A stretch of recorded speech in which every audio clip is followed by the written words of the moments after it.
ಕರ್ತನಲ್ಲಿ ಪ್ರೀತಿ ಅಂತ ಸಹೋದರ ಸಹೋದರಿಯರೇ, ನಾವು ಅನೇಕ ಒಂದು ದಿವಸಗಳಿಂದ ಅನೇಕ ಮುಖ್ಯವಾಗಿರುವಂಥ ಪಾಠಗಳನ್ನ ಕೇಳ್ತಾ ಬರ್ತಾ ಇದ್ರಿ. ಅದರ ಆಲ್ಮೋಸ್ಟ್ ನಾವು ಕ್ಲಾಸ್ಗಳ ಅಂತ್ಯದಲ್ಲಿ ನಾವು ಬಂದಿದ್ದೀರಿ.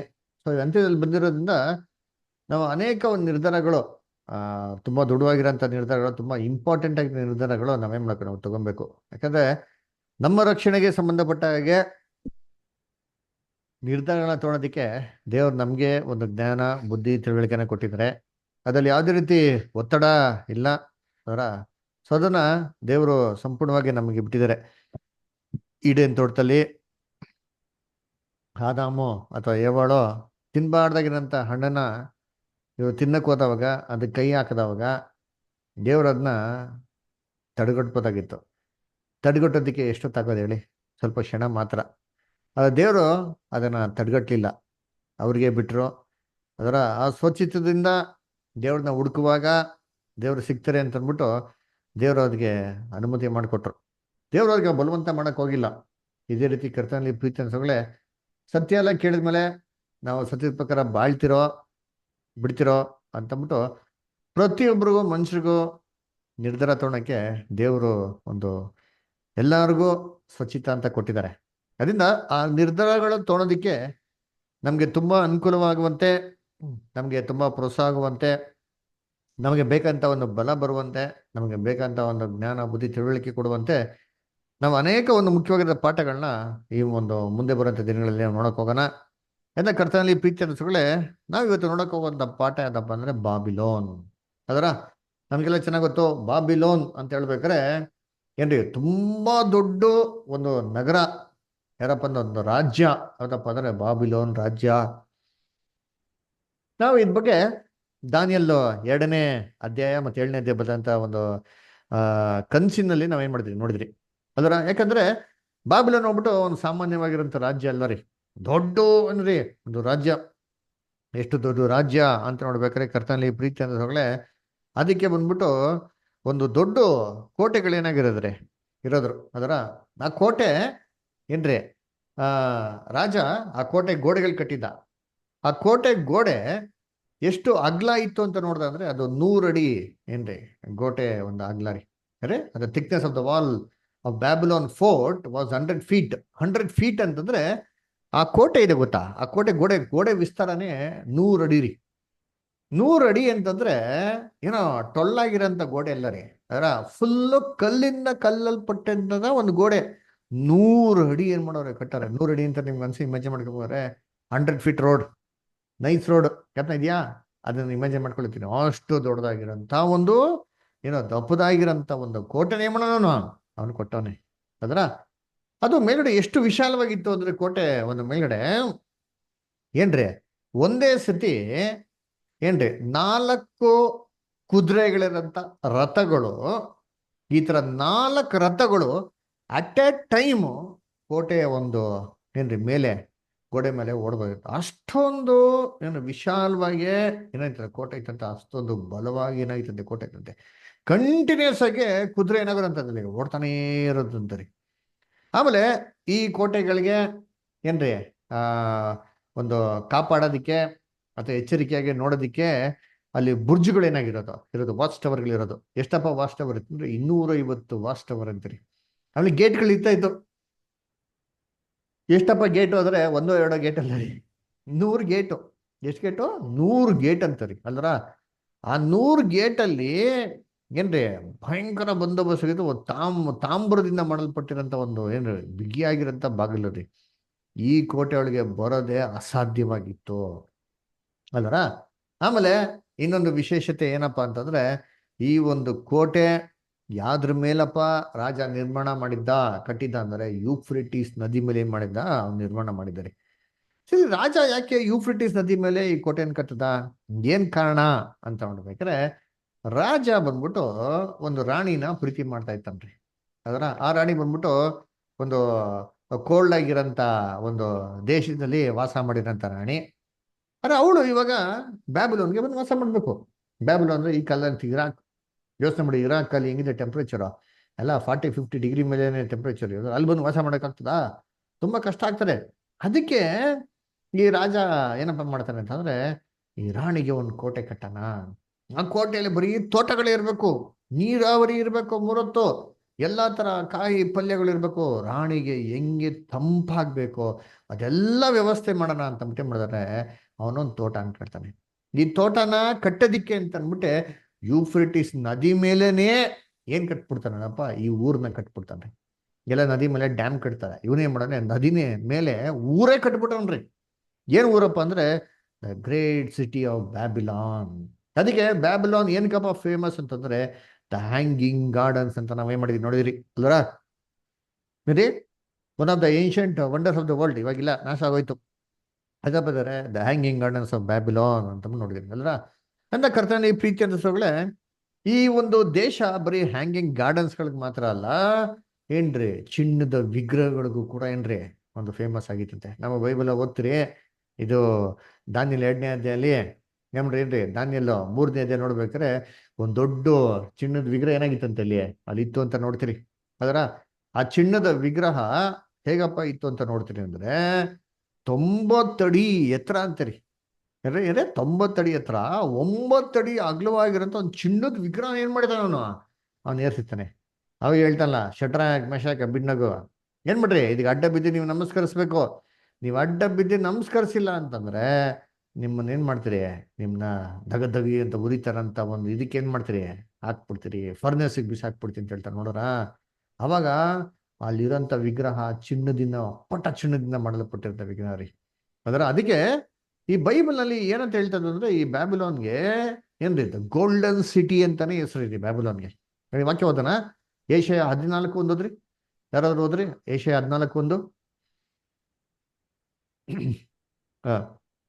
ಜೋಸಫ್ ಬದರ್, ಪ್ರಜ್ವಲ್ ಬದರ್, ರಾಜೇಂದ್ರ ಬದರ್. ಯೆಹೋವನು ಯಾಕೋಬರನ್ನು ಕನಿಕರಿಸಿ ಮತ್ತೆ ಇಸ್ರಾಯೇಲ್ಯರನ್ನು ಆರಿಸಿಕೊಂಡು ಸ್ವದೇಶದಲ್ಲಿ ತಂಗಿಸಬೇಕೆಂದಿದ್ದಾನಷ್ಟೇ. ಪರದೇಶಗಳು ಅವರೊಂದಿಗೆ ಕೂಡಿ ಬಂದು ಯಾಕೋಬನ ಮನೆತನಕ್ಕೆ ಸೇರಿಕೊಳ್ಳುವರು. ಐಸಯ 14:4 ಓದಿ. ನಿಮ್ಮನ್ನು ವಿಶ್ರಾಂತಿಗೊಳಿಸುವ ದಿನದಲ್ಲಿ ಬಾಬೆಲಿನ ರಾಜನಿಗೆ ವಿರುದ್ಧವಾದ ಈ ಪದ್ಯವನ್ನು ನೀವು ಹೀಗೆ ಎತ್ತಿ ಹೇಳಬೇಕು. ಆಹಾ, ಹಿಂಸಕನು ಕೊನೆಗೊಂಡನು, ರೋಗಾಟವು ನಿಂತಿತು. ಜನಗಳನ್ನು ಕೋಪೋದ್ರೇಕದಿಂದ ಎಡಬಿಡದೆ ಹೊಡೆದು ಜನಾಂಗಗಳನ್ನು ಸಿಟ್ಟಿನಿಂದ ತಡೆಯಿಲ್ಲದೆ ಹಿಂಸಿಸಿ ಅಳುತ್ತಿದ್ದ ದುಷ್ಟರ ಕೋಲನ್ನು, ರಾಜರ ದಂಡವನ್ನು ಯೆಹೋವನು ಮುರಿದು ಬಿಟ್ಟನು. ಓಕೆ, ಸೊ ಐಸಯ 14:4 ಬರಲಿಲ್ಲ ಅದು ಕನ್ನಡದಲ್ಲಿ ಅಲ್ವಾ? ಸರಿ, ಯಾರೋ ಇಂಗ್ಲೀಷಲ್ಲಿ ಓದ್ತೀರಾ? ಇಂಗ್ಲೀಷ್ ಯಾರ ಹತ್ರ ಇದೆಯಾ? ಐಸಯ 14:4 ಹೌದು ಬಿಡರ್. Isaiah 14:4.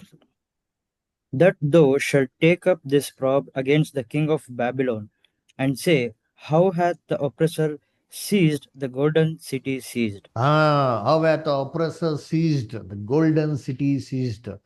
ಅಂದ್ರೆ ಇದಕ್ಕೇನಪ್ಪ ಹೆಸರು ಅಂದ್ರೆ ಗೋಲ್ಡನ್ ಸಿಟಿ ಅಂತಾರಿ. ಅದರ ಕನ್ನಡದಲ್ಲಿ ಮೋಸ್ಟ್ಲಿ ಮೇಡ ಕಡೆ ಬರ್ತಾರೆ, ಇದರ ವಾಕ್ಯದಲ್ಲಿ ಹೋದ್ರಿ ದ ಗೋಲ್ಡನ್ ಸಿಟಿ ಅಂತಾನೆ ಹೆಸರು ರೀ. ಅದಕ್ಕೆ ಗ್ಲೋರಿ ಆಫ್ ದ ಕಿಂಗ್ಡಮ್ಸ್ ಅಂತ ಹೇಳ್ತಾರೆ. ಎಲ್ಲಾ ರಾಜ್ಯಗಳಿಗೆ ಮಹಿಮೆ ಆಗಿರಂತ ರಾಜ ಯಾವ ರಾಜ ಮತ್ತೆ ಯಾವ ರಾಜ್ಯ ಅಂತಂದ್ರೆ ದ ಬಾಬಿಲೋನ್ ರಾಜ್ಯ ಅಂತ ಹೇಳ್ತಾರೆ. ಏಷಯ 13:19 ಐಸಯ 13:19 ಓದಿ. ರಾಜ್ಯಗಳಿಗೆ ಶಿರೋರತ್ನವೂ ಕಸ್ದೀಯರ ಮಹಿಮೆಗೆ ಭೂಷಣವೂ ಆದ ಬಾಬೆಲಿಗೆ ದೇವರು ಕೆಡವಿದ ಸೋದಮ್ ಗೊಮೆರಗಳ ಗತಿಯು ಸಂಭವಿಸುವುದು. ನೋಡ್ರ ಏನ್ ಹೇಳ್ತಾರೆ, ಅಂಥ ರಾಜ್ಯರಿಗೆ ಸೋದಮ್ ಅಂಡ್ ಗೊಮರ ಗತಿ ಬರ್ತದೆ ಅಂತ ಹೇಳ್ತಾರೆ. ಅದಕ್ಕೆ ಈ ಗತಿ ಹೆಂಗಪ್ಪ ಬಂತು ಅಂತ ನೋಡ್ಬೇಕಾದ್ರೆ ಈ ಒಂದು ಗತಿನ ದೇವರು ಏನ್ ಮಾಡ್ತಾರೆ, ಸೈರಸ್ ರಾಜನ ಮುಖಾಂತರ ನೋಡ್ತಾರೆ. ಸೈರಸ್ ರಾಜ ಯಾರಪ್ಪ ಅಂದ್ರೆ ಕುರೇಶ್ ರಾಜ ಅಂತಂದ್ರೆ ಮೇಧೋ ಪರ್ಷಿಯನ್ ರಾಜ್ಯಕ್ಕೆ ಒಬ್ಬ ರಾಜ ಯಾರಪ್ಪ ಅಂತಂದ್ರೆ ಏನ್ರಿ ಕೂರೇಶ್ ರಾಜ. ಅದರ ಇವನೇನ್ ಮಾಡ್ತಾರೆ ಅಂದ್ರೆ ಹೆಂಗಾರ ಮಾಡಿ ಬಾಬಿಲೋನ್ ಕೋಟೆನ ಆಕ್ರಮಣ ಮಾಡ್ಕೊಬೇಕು ಅಂತ ಏನ್ ಮಾಡ್ತಾನೆ, ಸಿಕ್ಕಾಪಟ್ಟೆ ಪ್ಲಾನ್ ಮಾಡ್ತಾನ್ರಿ. ಆದ್ರೆ ಈ ಬಾಬಿಲೋನ್ ಕೋಟೆ ಎಷ್ಟು ಬಂದೋಬಸ್ತಾಗಿತ್ತು ಅಂದ್ರೆ ಇದು ಹೊರಡೆ ನುಗ್ಗೋದಕ್ಕೆ ಆಗ್ತಾನೆ ಇರಲಿಲ್ಲ ರೀ. ಸುತ್ತಲೂ ಏನಾಗಿದೆ, ಬುರ್ಜ್ಗಳಿದೆ, 30 ಸೈನಿಕರು ಇದ್ದಾರೆ, ಕಾವಲು ಕಾಯ್ತಾ ಇದ್ದಾರೆ, ಎಲ್ಲೂ ಯಾವ ಕಡೆನೂ ಹೋಗಕ್ ಆಗ್ತಾನೆ ಇಲ್ಲ ರೀ. ಅದಕ್ಕೆ ಏನ್ ಮಾಡ್ತಾನೆ, ನೋಡಿ ನೋಡಿ ನೋಡಿ ಕೊನೆಗೆ ಏನ್ ಮಾಡ್ತಾನೆ ಅಂದ್ರೆ, ಇದು ಓಕೆ ಆಗ್ತಲ್ವಾ ಅಂತ ಏನ್ ಮಾಡ್ತಾನೆ ಅಂತಂದ್ರೆ, ಒಂದಿನ ಆ ಒಂದು ಕೋಟೆಗೆ ಏನಪ್ಪ ವೀಕ್ನೆಸ್ ಇದೆ ಅಂತ ಅಬ್ಸರ್ವ್ ಮಾಡ್ಬೇಕಾ, ಅವ್ನು ಏನ್ ನೋಡ್ತಾನೆ, ಆ ಕೋಟೆಗೆ ಇದ್ದಂತ ಒಂದು ವೀಕ್ನೆಸ್ ಮತ್ತೆ ಸ್ಟ್ರೆಂತ್ ಅದೇ ಇತ್ತು ಅಂತ ಹೇಳ್ತಾರೆ. ಏನಪ್ಪ ಅದು ಅಂದ್ರೆ, ಕೋಟೆ ಒಳಗಡೆ ನೀರು ನುಗ್ತಾ ಇತ್ತು. ಇದೇ ಕೋಟೆಗೆ ಏನ್ರಿ ಬಂದೋಬಸ್ತ್ ರೀ. ಅದಕ್ಕೆ ಇವನು ಎಷ್ಟೋ ವರ್ಷ ಮುದುಕಿ ಆಗ್ತಾನೆ, ಒಬ್ರು ಹೊರಗಡೆ ಬರಲ್ಲ ರೀ. ಯಾಕೆ ಗೊತ್ತಾ, ನೀರಾವರಿ ನೀರು ಡೈರೆಕ್ಟ್ ಆಗಿ ಹೊರಡೆ ಹೋಗ್ತಾರಂದ, ಎಲ್ಲ ವ್ಯವಸಾಯ ಹೊರಗಡೆ ಮಾಡ್ಕೊಂಡವ್ರು, ಏನೇನ್ ಬೇಕೋ ಎಲ್ಲ ಅಲ್ಲೇ ತಯಾರಿಸ್ಕೊಂಡವ್ರು, ಇವ್ರು ಏನಕ್ಕೆ ಹೊರಗಡೆ ಬರ್ಬೇಕಿತ್ತು. ಅದಕ್ಕೆ ಯಾರು ನಗರದಿಂದ ಹೊರಗಡೆ ಹೋಗ್ತಾ ಇರಲಿಲ್ಲ. ಅದಕ್ಕೆ ಏನ್ ಮಾಡ್ತಾನೆ ಅಂತಂದ್ರೆ, ಕುರೇಸ್ ರಾಜ ಈ ನಗರನ ಬೀಳ್ಸ್ಬೇಕು ಅಂದ್ರೆ ಫಸ್ಟ್ ಆ ನೀರ್ನ ಏನ್ ಮಾಡ್ಬೇಕು, ಡೈವರ್ಟ್ ಮಾಡ್ಬೇಕು ಅಂತ ಏನ್ ಮಾಡ್ತಾನೆ, ನೀರ್ನ ಡೈವರ್ಟ್ ಮಾಡ್ತಾನೆ. ಅದರ ಈ ನೀರು ನಗರದೊಳಗೆ ಹೋಗ್ತಾ ಇದಲ್ಲ, ಆ ನೀರು ನಗರದೊಳಗೆ ಹೋಗದ ರೀತಿಲಿ ಅದನ್ನ ಡೈವರ್ಟ್ ಮಾಡಿ ಏನ್ರಿ, ಬಾಬಿಲೋನ್ ಕೋಟೆ ಹೊರಗಡೆ ಪಕ್ಕದಲ್ಲಿ ಹಿಂಗೆ ಚಾನಲ್ ಕೆತ್ಬಿಟ್ಟು ಬಿಟ್ಬಿಡ್ತಾನ್ರಿ. ನೀರು ಡೈವರ್ಟ್ ಮಾಡಿ ಬಾಬಿಲೋನ್ ಸುತ್ತಲೂ ಹೋಗ್ಬೇಕು, ಬಾಬಿಲೋನ್ ಒಳಗಡೆ ಹೋಗದ ರೀತಿಲಿ ಮಾಡ್ತಾನೆ. ಆಗ ಮಾಡ್ದವಾಗ ನೀರು ಹೋಗ್ತಾರಂತ ಜಾಗದ ಒಳಗಡೆಯಿಂದ ಹೋಗಿ ಬಾಬಿಲೋನ್ ಕೋಟೆನ ಒಂದೇ ರಾತ್ರಿಲಿ ಕೆಡವು ಬಿಡ್ತಾರೆ. ಈ ರೀತಿ ಏನ್ರಿ ಕೂರೇಸ್ ರಾಜ ಅಧಿಪತಿಗೆ ಬರ್ತಾನೆ. ಸರಿ, ಈ ರೀತಿ ಕೂರೇಸ್ ರಾಜ ಅಧಿಪತಿಗೆ ಬರ್ಬೇಕಾದ್ರೆ ಆ ನೀರ್ನ ಬೇರೆ ಕಡೆಯಿಂದ ಸೇರಿಸ್ಬೇಕು ಅಂತ ಅಂದ್ಬಿಟ್ಟು ಏನ್ರಿ ಆ ಒಂದು ನೀರು ಚಾನಲ್ನ ತೋಡ್ತಾ ಇರ್ಬೇಕಾದ್ರೆ ಮೇಲ್ಗಡೆಯಿಂದ ಏನ್ ಮಾಡ್ತಾರೆ ಅಂದ್ರೆ, ಬೆಲ್ಶಸ್ಸರ್ ರಾಜ ಏನ್ ಮಾಡ್ತಾನೆ ಅಂತಂದ್ರೆ, ಅದ್ ನೋಡ್ತಾನೆ. ಏನಪ್ಪ ನೋಡ್ತಾನೆ ಅಂತಂದ್ರೆ, ಇಲ್ಲಿ ಕುರೇಶ್ ದೇಶದವರು, ಕುರೇಶ್ ರಾಜನ ಒಂದು ಸೈನಿಕರೆಲ್ಲ ಬಂದ್ಬಿಟ್ಟು ಮೇಧಾಪುರುಷದವರು ಏನ್ ಮಾಡ್ತಾವ್ರೆ, ಹಳ್ಳಗಳನ್ನ ತೋಡ್ತಾ ಇರ್ಬೇಕು. ನೋಡ್ಬಿಟ್ಟು ನಗ್ತಾನೆ. ಏನಪ್ಪ, ಇಂಥ ಒಂದು ಬಿಗಿ ಬಂದೋಬಸ್ತಾಗಿರೋಂಥ ರಾಜ ಇದನ್ನ ನಾವ್ ಹೆಂಗಾರ ಕೆಡ್ಸೋದಿಕ್ ಸಾಧ್ಯನಾ ಅಂತ ಅಂದ್ಬಿಟ್ಟು, ಇದು ಕೆಡ್ಸೋದಿಕ್ಕೆ ಸಾಧ್ಯನೇ ಇಲ್ಲ ಅಂದ್ಬಿಟ್ಟು ಇವರು ಹಳ್ಳನಾಗಿತ್ತವ್ರಲ್ಲ ಅಂತ ಏನ್ ಮಾಡ್ತಾರೆ, ಬೆಲ್ಶಸ್ಸರ್ ರಾಜ ಉಂಟು ಕೋಟೆ ಮೇಲೆ ನಿಂತ್ಕೊಂಡ್ಬಿಟ್ಟು ಪರಿಹಾಸ ಮಾಡ್ಬಿಟ್ಟು ಏನ್ ಮಾಡ್ತಾರೆ, ಆವತ್ತಿನ ರಾತ್ರಿ ಒಳಗಡೆ ಹೋಗ್ಬಿಟ್ಟು ಒಂದು ದೊಡ್ಡದಾಗಿರೋಂಥ ಪಾರ್ಟಿ ಮಾಡ್ತಾನ್ರಿ. ಅದನ್ನ ಆ ಪಾರ್ಟಿ ಹೆಂಗಿತ್ತು ಇದ್ರ ಬಗ್ಗೆ ನಾವು ಓದೋಣ. ಅನಂತರ ಇದನ್ನ ನಮ್ಗೇನ್ ಪಾಠ ಅಂತ ನೋಡೋಣ. ಓಕೆನಾ? ಸರಿ, ನೋಡಿ ಎಲ್ಲಿ, ದಾನಿಯೇಲ್ 5ನೇ ಅಧ್ಯಾಯ 1ನೇ ವಾಕ್ಯ ಓದ್ರಿ. ದಾನಿಯೇಲ್ 5:1. ಓದ್ರಿ Simon brother, Rajendra Gowda brother. ಓದಿ ಬಿಡಿ. ರಾಜನಾದ ಬೇಲ್ಶಚ್ಚರನು ತನ್ನ ರಾಜ್ಯದ ಮುಖಂಡರಲ್ಲಿ 1000 ಮಂದಿಗೆ ಔತಣವನ್ನು ಮಾಡಿಸಿ ಆ 1000 ಜನರ ಕಣ್ಣೆದುರಿಗೆ ತಾನು ದ್ರಾಕ್ಷಾರಸವನ್ನು ಕುಡಿದನು. ನೋಡ್ರ ಏನಪ್ಪ ಮಾಡೋದಂತಂದ್ರೆ, ತನ್ನ 1000 ಮಂದಿ ಅಧಿಪತಿಗಳಿಗೆ ಏನ್ ಮಾಡ್ದಂತೆ, ಔತಣ ಮಾಡಂತೆ. ನೋಡ, ಇವನಿಗೆ ಎಷ್ಟು ಜನ ಅವರಂತೆ ಮಿನಿಸ್ಟರ್ಸ್, 1000 ಮಿನಿಸ್ಟರ್ ಅಂತ. ನಮ್ಮ ಇಂಡಿಯಾಲಿ ಈ ತರ ಕ್ಯಾಬಿನೆಟ್ ಮಿನಿಸ್ಟರ್ 1000 ಇಲ್ಲ ರೀ. ಇವ್ನು ನೋಡ್ರಿ, ಅವನ ಅಧಿಪತಿಯಲ್ಲಿ ಜನ ಅವರಂತೆ ರಾಜ್ಯದಲ್ಲಿ 1000 ಮಿನಿಸ್ಟರ್ಸ್ ಅಂತ. ಇವ್ರು ಎಲ್ಲಾರ್ಗು ಏನ್ರಿ ಒಂದು ಔತಣ ಮಾಡ್ಸದ್ನಂತೆ ಅಲ್ಲರ. ಔತಣ ಮಾಡಿಸ್ಬೇಕಾದ್ರೆ ಏನ್ ಮಾಡ್ತಾನೆ ಅಂತಂದ್ರೆ, ಇವನು ದ್ರಾಕ್ಷರಸನ ಕುಡಿತಾನ್ರಿ. ಅದರ ಕುಡಿಯೋದು ಕುಡ್ದ ತೆಪ್ಪಗೆ ಕುಡಿದ್ರು ಸುಮ್ಮನೆ ಆಗಿರೋ ಸೊರೋಗಿರೋದು. ಇವನೇನ್ ಮಾಡ್ತಾನೆ ಅಂತಂದ್ರೆ, ಇಸ್ರೇಲ್ ಆಲಯದಲ್ಲಿ ಇತ್ತಲ್ಲ ಆ ಒಂದು ಚಿನ್ನದ ಪಾತ್ರೆಗಳು, ಅದನ್ನ ತರಿಸ್ಬಿಟ್ಟು ಅದರಲ್ಲಿ ದ್ರಾಕ್ಷರಸ ಕುಡಿತಾನೆ. ನೋಡಿರ್ತೀನಿ ಏನಾಯ್ತಂತೆ, ಓದಿ ಬದ್ರಂಗೆ ಕಂಟಿನ್ಯೂ 2 and 3. ಅದನ್ನು ಸವಿಯುತ್ತಾ ಯೆರೂಸಲೇಮಿನ ದೇವಾಲಯದೊಳಗಿಂದ ತನ್ನ ತಂದೆಯಾದ ನೆಬೂಕದ್ನೆಚ್ಚರನು ಎತ್ತಿಕೊಂಡು ಬಂದಿದ್ದ ಬೆಳ್ಳಿ ಬಂಗಾರಗಳ ಪಾತ್ರೆಗಳಲ್ಲಿ ತಾನು ತನ್ನ ಮುಖಂಡರು ಉಪಪತ್ನಿಯರು ಕುಡಿಯುವುದಕ್ಕಾಗಿ ಅವುಗಳನ್ನು ತರುವಂತೆ ಆಜ್ಞಾಪಿಸಿದನು. ನೋಡ್ರ ಏನ್ ಮಾಡ್ತಾರೆ, ಇಸ್ರೇಲ್ದು ಪಾತ್ರೆಗಳು ತಗೊಂಬನ್ನಿ, ಅದ್ರಲ್ಲಿ ನಾವೇನ್ ಮಾಡ್ಬೇಕು, ನಾವು ನಮ್ಮ ಉಪಪತ್ನಿಯರೆಲ್ಲ ಸೇರಿ ಕುಡಿಬೇಕು ಅಂತ ಹೇಳ್ತಂತೆ. ಅವಾಗ ಏನಾಯ್ತು ನೆಕ್ಸ್ಟ್ 3rd verse.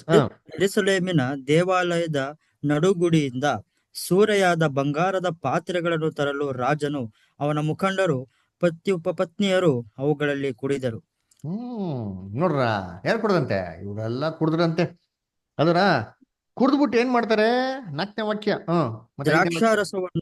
ದ್ರಾಕ್ಷಾರಸವನ್ನು ಕುಡಿದು ಬಂಗಾರ, ಬೆಳ್ಳಿ, ತಾಮ್ರ, ಕಬ್ಬಿಣ, ಮರ, ಕಲ್ಲುಗಳ ದೇವರುಗಳನ್ನು ಸ್ತುತಿಸಿದರು. ನೋಡ್ರ ಏನ್ ಮಾಡೋರಂದ್ರೆ, ಕುಡಿದ್ಬಿಟ್ಟು ಆಮೇಲೆ ಏರ್ಬಿಟ್ಟು ಈ ಬೆಳ್ಳಿ, ಬಂಗಾರ, ತಾಮ್ರ, ಕಲ್ಲು, ಮರದಿಂದ ಮಾಡಿದ ಪಾತ್ರೆಗಳು, ಆ ದೇವತೆಗಳನ್ನ ಏನ್ ಮಾಡೋದಂತ ಇವ್ರು ಸ್ತುತಿಸಿದ್ರು. ಆಕ್ಚುಲಿ ಸ್ತುತಿಸಿದ್ರು ಅಂತ ಅಲ್ಲ, ಟೋಸ್ಟ್. ಅದರ cheers to this god, cheers to that god ಅಂತ ಕುಡಿದ್ಬಿಟ್ಟು. ಅದರ ಯೋಚನೆ ಮಾಡ್ರಿ ಅಂತೀನಿ, ದೇವರು ಆಲಯದಲ್ಲಿಂತ ಪರಿಶುದ್ಧವಾಗಿರೋಂಥ ಪಾತ್ರೆ ತಗೊಂಡು ಅದ್ರಲ್ಲಿ ದ್ರಾಕ್ಷರಸ ಹಾಕ್ಬಿಟ್ಟು ಕುಡ್ದ ಅಂತಂದ್ರೆ ಏನ್ರಿ, ದೇವ್ರನ್ನ ಗೇಲಿ ಮಾಡಿದ್ರೆ ದೇವ್ರು ಸುಮ್ಮನೆ ಬಿಡ್ತಾರ?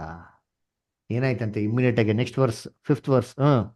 ಆಗಲೇ ಒಬ್ಬನ ಕೈಯ ಬೆರಳುಗಳು ಬಂದು ದೀಪಸ್ತಂಭದ ಎದುರಿಗೆ ಅರಮನೆಯ ಸುಣ್ಣದ ಗೋಡೆಯ ಮೇಲೆ ಬರಹ ಬರೆದವು. ಬರೆಯುತ್ತಿದ್ದ ಹಸ್ತವನ್ನು ರಾಜನು ನೋಡಿದನು. ಆಗ ಅವನ ಮುಖ ಕಳೆಗುಂದಿತು, ಮನಸ್ಸು ಕಳವಳಗೊಂಡಿತು, ಸೊಂಟದ ಕೀಲು ಸಡಿಲಿತು, ಮೊಣ ಕಾಲುಗಳು ಒಂದಕ್ಕೊಂದು ಬಡಿದುಕೊಂಡವು.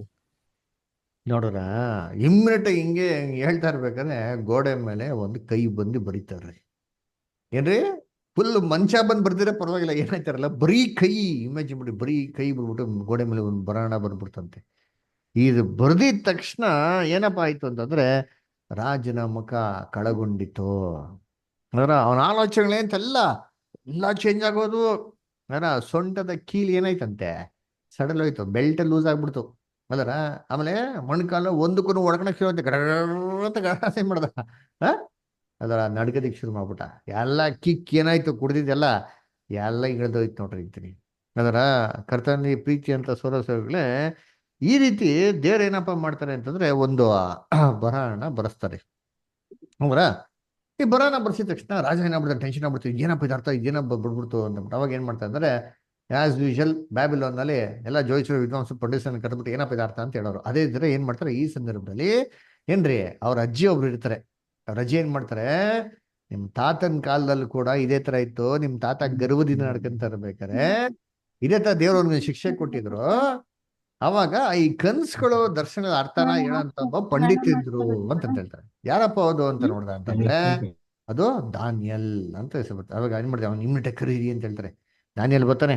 ದಾನಿಯಲ್ ಬಂದ್ಬಿಟ್ಟು ಏನ್ ಮಾಡ್ತಾನೆ, ಅವಾಗ ಇವೆಲ್ಲ ವಿಚಾರಗಳಿಗೆ ಉತ್ತರ ನಾನು ಕೊಡ್ತೀನಿ ಅಂತ ಹೇಳ್ತಾನೆ. ರಾಜ ಹೇಳ್ತಾನೆ ಏನ್ ಬೇಕು ಹೇಳಿ ಗಿಫ್ಟ್ ಕೊಡ್ತೀನಿ ಅಂತಾನೆ. ನಾನು ಹೇಳ್ತಾನೆ ನಂಗೆ ಯಾವ ಗಿಫ್ಟ್ ಬೇಕಾಗಿಲ್ಲ, ಎಲ್ಲ ಗಿಫ್ಟ್ ಎಲ್ಲ ನೀನೇ ಇಟ್ಕೋ, ಆದ್ರೂ ನಾನು ಏನ್ ಮಾಡ್ತೀನಿ ಅರ್ಥನ ನಿನಗೆ ಹೇಳ್ತೀನಿ ಅಂತಂತ ಹೇಳ್ತಾನೆ.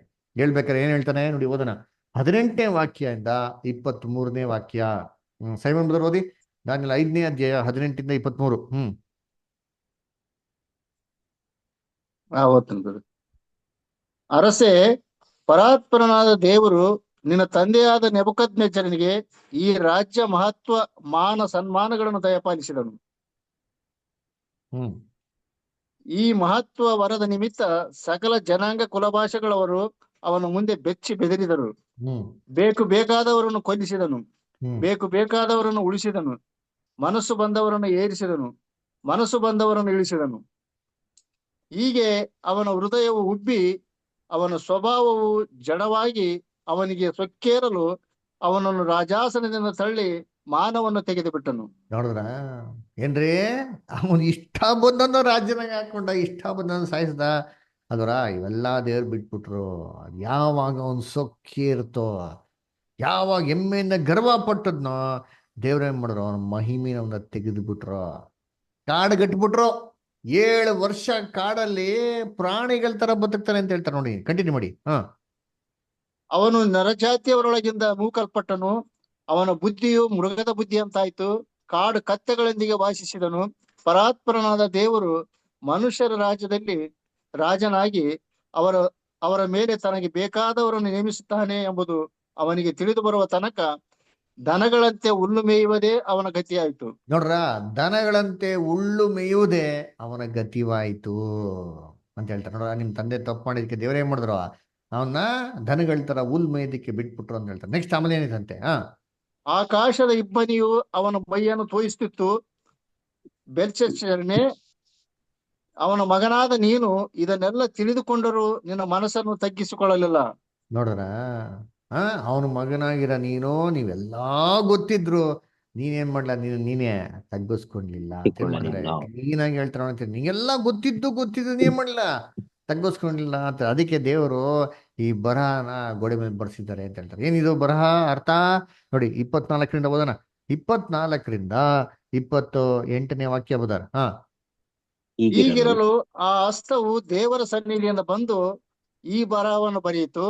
ಬರೆದ ಬರಹವು ಇದೆ, ಮೇನೆ ಮೇನೆ ತೆಕೇಲ್ ಉಪರ್ಸಿನ್. ನೋಡ್ರ, ಮೇನೆ ತೆಕೇಲ್ ಉಪಾರ್ಸಿನ್. ಇದರ ಅರ್ಥವು ಹೀಗಿದೆ, ಇದರ ಅರ್ಥ ಅಂದರೆ ಹೀಗಿದೆ. ದೇವರು. ಮೆನೆ ಅಂದ್ರೆ ದೇವರು. ದೇವರು. ನಿನ್ನ ಆಳ್ವಿಕೆಯ ಕಾಲವನ್ನು ಲೆಕ್ಕಿಸಿ ಕೊನೆಗಾಣಿಸಿದ್ದಾನೆ. ನೋಡ್ರ, ಮೆನೆ ಅಂದ್ರೆ ದೇವರು ನಿನ್ನ ಆಳ್ವಿಕೆ ಕಾಲವನ್ನು ಲೆಕ್ಕಿಸಿ ಕಡೆಗಣಿಸಿದ್ದಾರೆ. ಆಮೇಲೆ ತೆಕೇಲ್ ಅಂದರೆ ನೀನು ತಕ್ಕಡಿಯಲ್ಲಿ ತೂಗಲ್ಪಟ್ಟು ಕಡಿಮೆಯಾಗಿ ಕಂಡು ಬಂದಿದ್ದಿ. ನೋಡ್ರ, ತೆಕೇಲ್ ಅಂದ್ರೆ ನೀನ್ ತಕ್ಕಡಿಗೆ ಹಾಕಿದರೆ ಕಮ್ಮಿಯಾಗಿ ಏನ್ ಮಾಡುತ್ತೆ, ನೀನು ಕಾಣ ಬಂದಿದ್ದೀಯಾ ಅಂತ ಹೇಳ್ತಾರೆ. ಆಮೇಲೆ ನೆಕ್ಸ್ಟ್ ಪೆರೆಸ್ ಅಂದರೆ ನಿನ್ನ ರಾಜ್ಯವು ಭಿನ್ನವಾಗಿ ಮೇದ್ಯರಿಗೂ ಪಾರ್ಸಿಯರಿಗೂ ಕೊಡಲ್ಪಟ್ಟಿದೆ ಎಂದು ಅರಿಕೆ ಮಾಡಿದನು. ನೋಡ್ರ, ಏನ್ರಿ ಪೆರೇಸ್ ಅಂದ್ರೆ ನೀನ್ ರಾಜ್ಯವನ್ನ ದೇವರೇ ಮಾಡಿದ್ರೆ ಮೇಧ ಪರೀಕ್ಷೆಗೆ ಕೊಟ್ಟಿದ್ದಾರೆ ಅಂತ ಹೇಳ್ತಾರೆ ಅದರ. ಅದಕ್ಕೆ ಈ ಒಂದು ಜಡ್ಜ್ಮೆಂಟ್ ದಾನಿಯಲು ಕ್ಲೀನ್ ಆಗಿ ಹೇಳ್ತಾರೆ. ಮೆನೆ ತೆಕೇಲು ಪಾರ್ಸಿನ್, ದೇವ್ರಿನ ತಕ್ಕಡಿಯಲ್ಲಿ ಹಾಕಿದರೆ ನೀನು ಕಮ್ಮಿಯಾಗೆ ಕಾಣಲ್ಪಟ್ಟಿದ್ಯಾ, ಆದ್ರಿಂದ ನಿನ್ನ ರಾಜ್ಯವನ್ನು ದೇವರ ಕಡೆಗಣಿಸ್ತಾರೆ, ಮೇದ್ಯೋ ಪರ್ಷರಿಗೆ ಕೊಡ್ತಾರೆ ಅಂತ ಹೇಳ್ತಾರೆ. ಹಿಂಗೆ ಹೇಳಿದ ತಕ್ಷಣ ರಾಜ ತುಂಬಾ ಖುಷಿ ಆಗ್ಬಿಡ್ತಾನ್ರಿ. ರಾಜ ಏನ್ ಮಾಡ್ತಾರೆ ಅಂದ್ರೆ ದಾನಿಯಲ್ಗೆ ಪ್ರಮೋಷನ್ ಕೊಟ್ಬಿಟ್ಟು ಏನ್ರಿ ಚಿನ್ನ ಎಲ್ಲ ಕೊಟ್ಟು ಏನ್ ಮಾಡ್ತಾನೆ, ಅವನ್ನ ಪುರಸ್ಕಾರ ಕೊಟ್ಟಾನೆ. ಅದರ ಅದೇ ರಾತ್ರಿಯಲ್ಲಿ ಏನಾಯ್ತಂತೆ ಓದ ನೋಡ್ತೀನಿ. ರಾಜೇಂದ್ರ ಓದಿ 29ರಿಂದ 31ನೇ ವಾಕ್ಯ ಓದಿ ಬ್ರದರ್.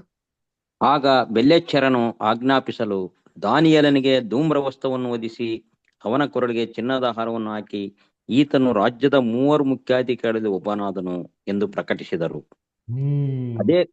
ಅದೇ ರಾತ್ರಿಯಲ್ಲಿ ಕಶ್ಮೀರ ರಾಜನಾದ ಬೆಲ್ಜೆಚ್ಚರನು ಕೊಲ್ಲಲ್ಪಟ್ಟನು. ಮೇದ್ಯನಾದ ದಾರ್ಯಾವೇಶನು ರಾಜ್ಯವನ್ನು ತೆಗೆದುಕೊಂಡನು. ಅವನ ವಯಸ್ಸು ಹೆಚ್ಚು ಕಡಿಮೆ 62. ನೋಡ್ರ, ಅವಾಗ ಏನ್ ಮಾಡ್ತಾರೆ, ಅದೇ ರಾತ್ರಿಯಲ್ಲಿ ಈ ರಾಜ್ಯವನ್ನು ನಾಶ ಮಾಡ್ತಾರೆ.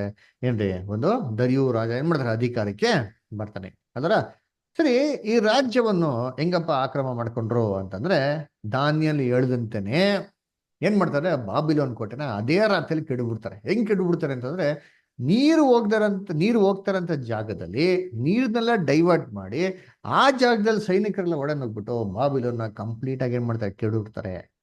ಎಲ್ಲಿ? ಯೆಶಾಯ 44:27 ಓದಿ. ಯೆಶಾಯ 44:27 ಜೋಸಫ್ ಬ್ರದರ್ ಓದ್ತೀರಾ?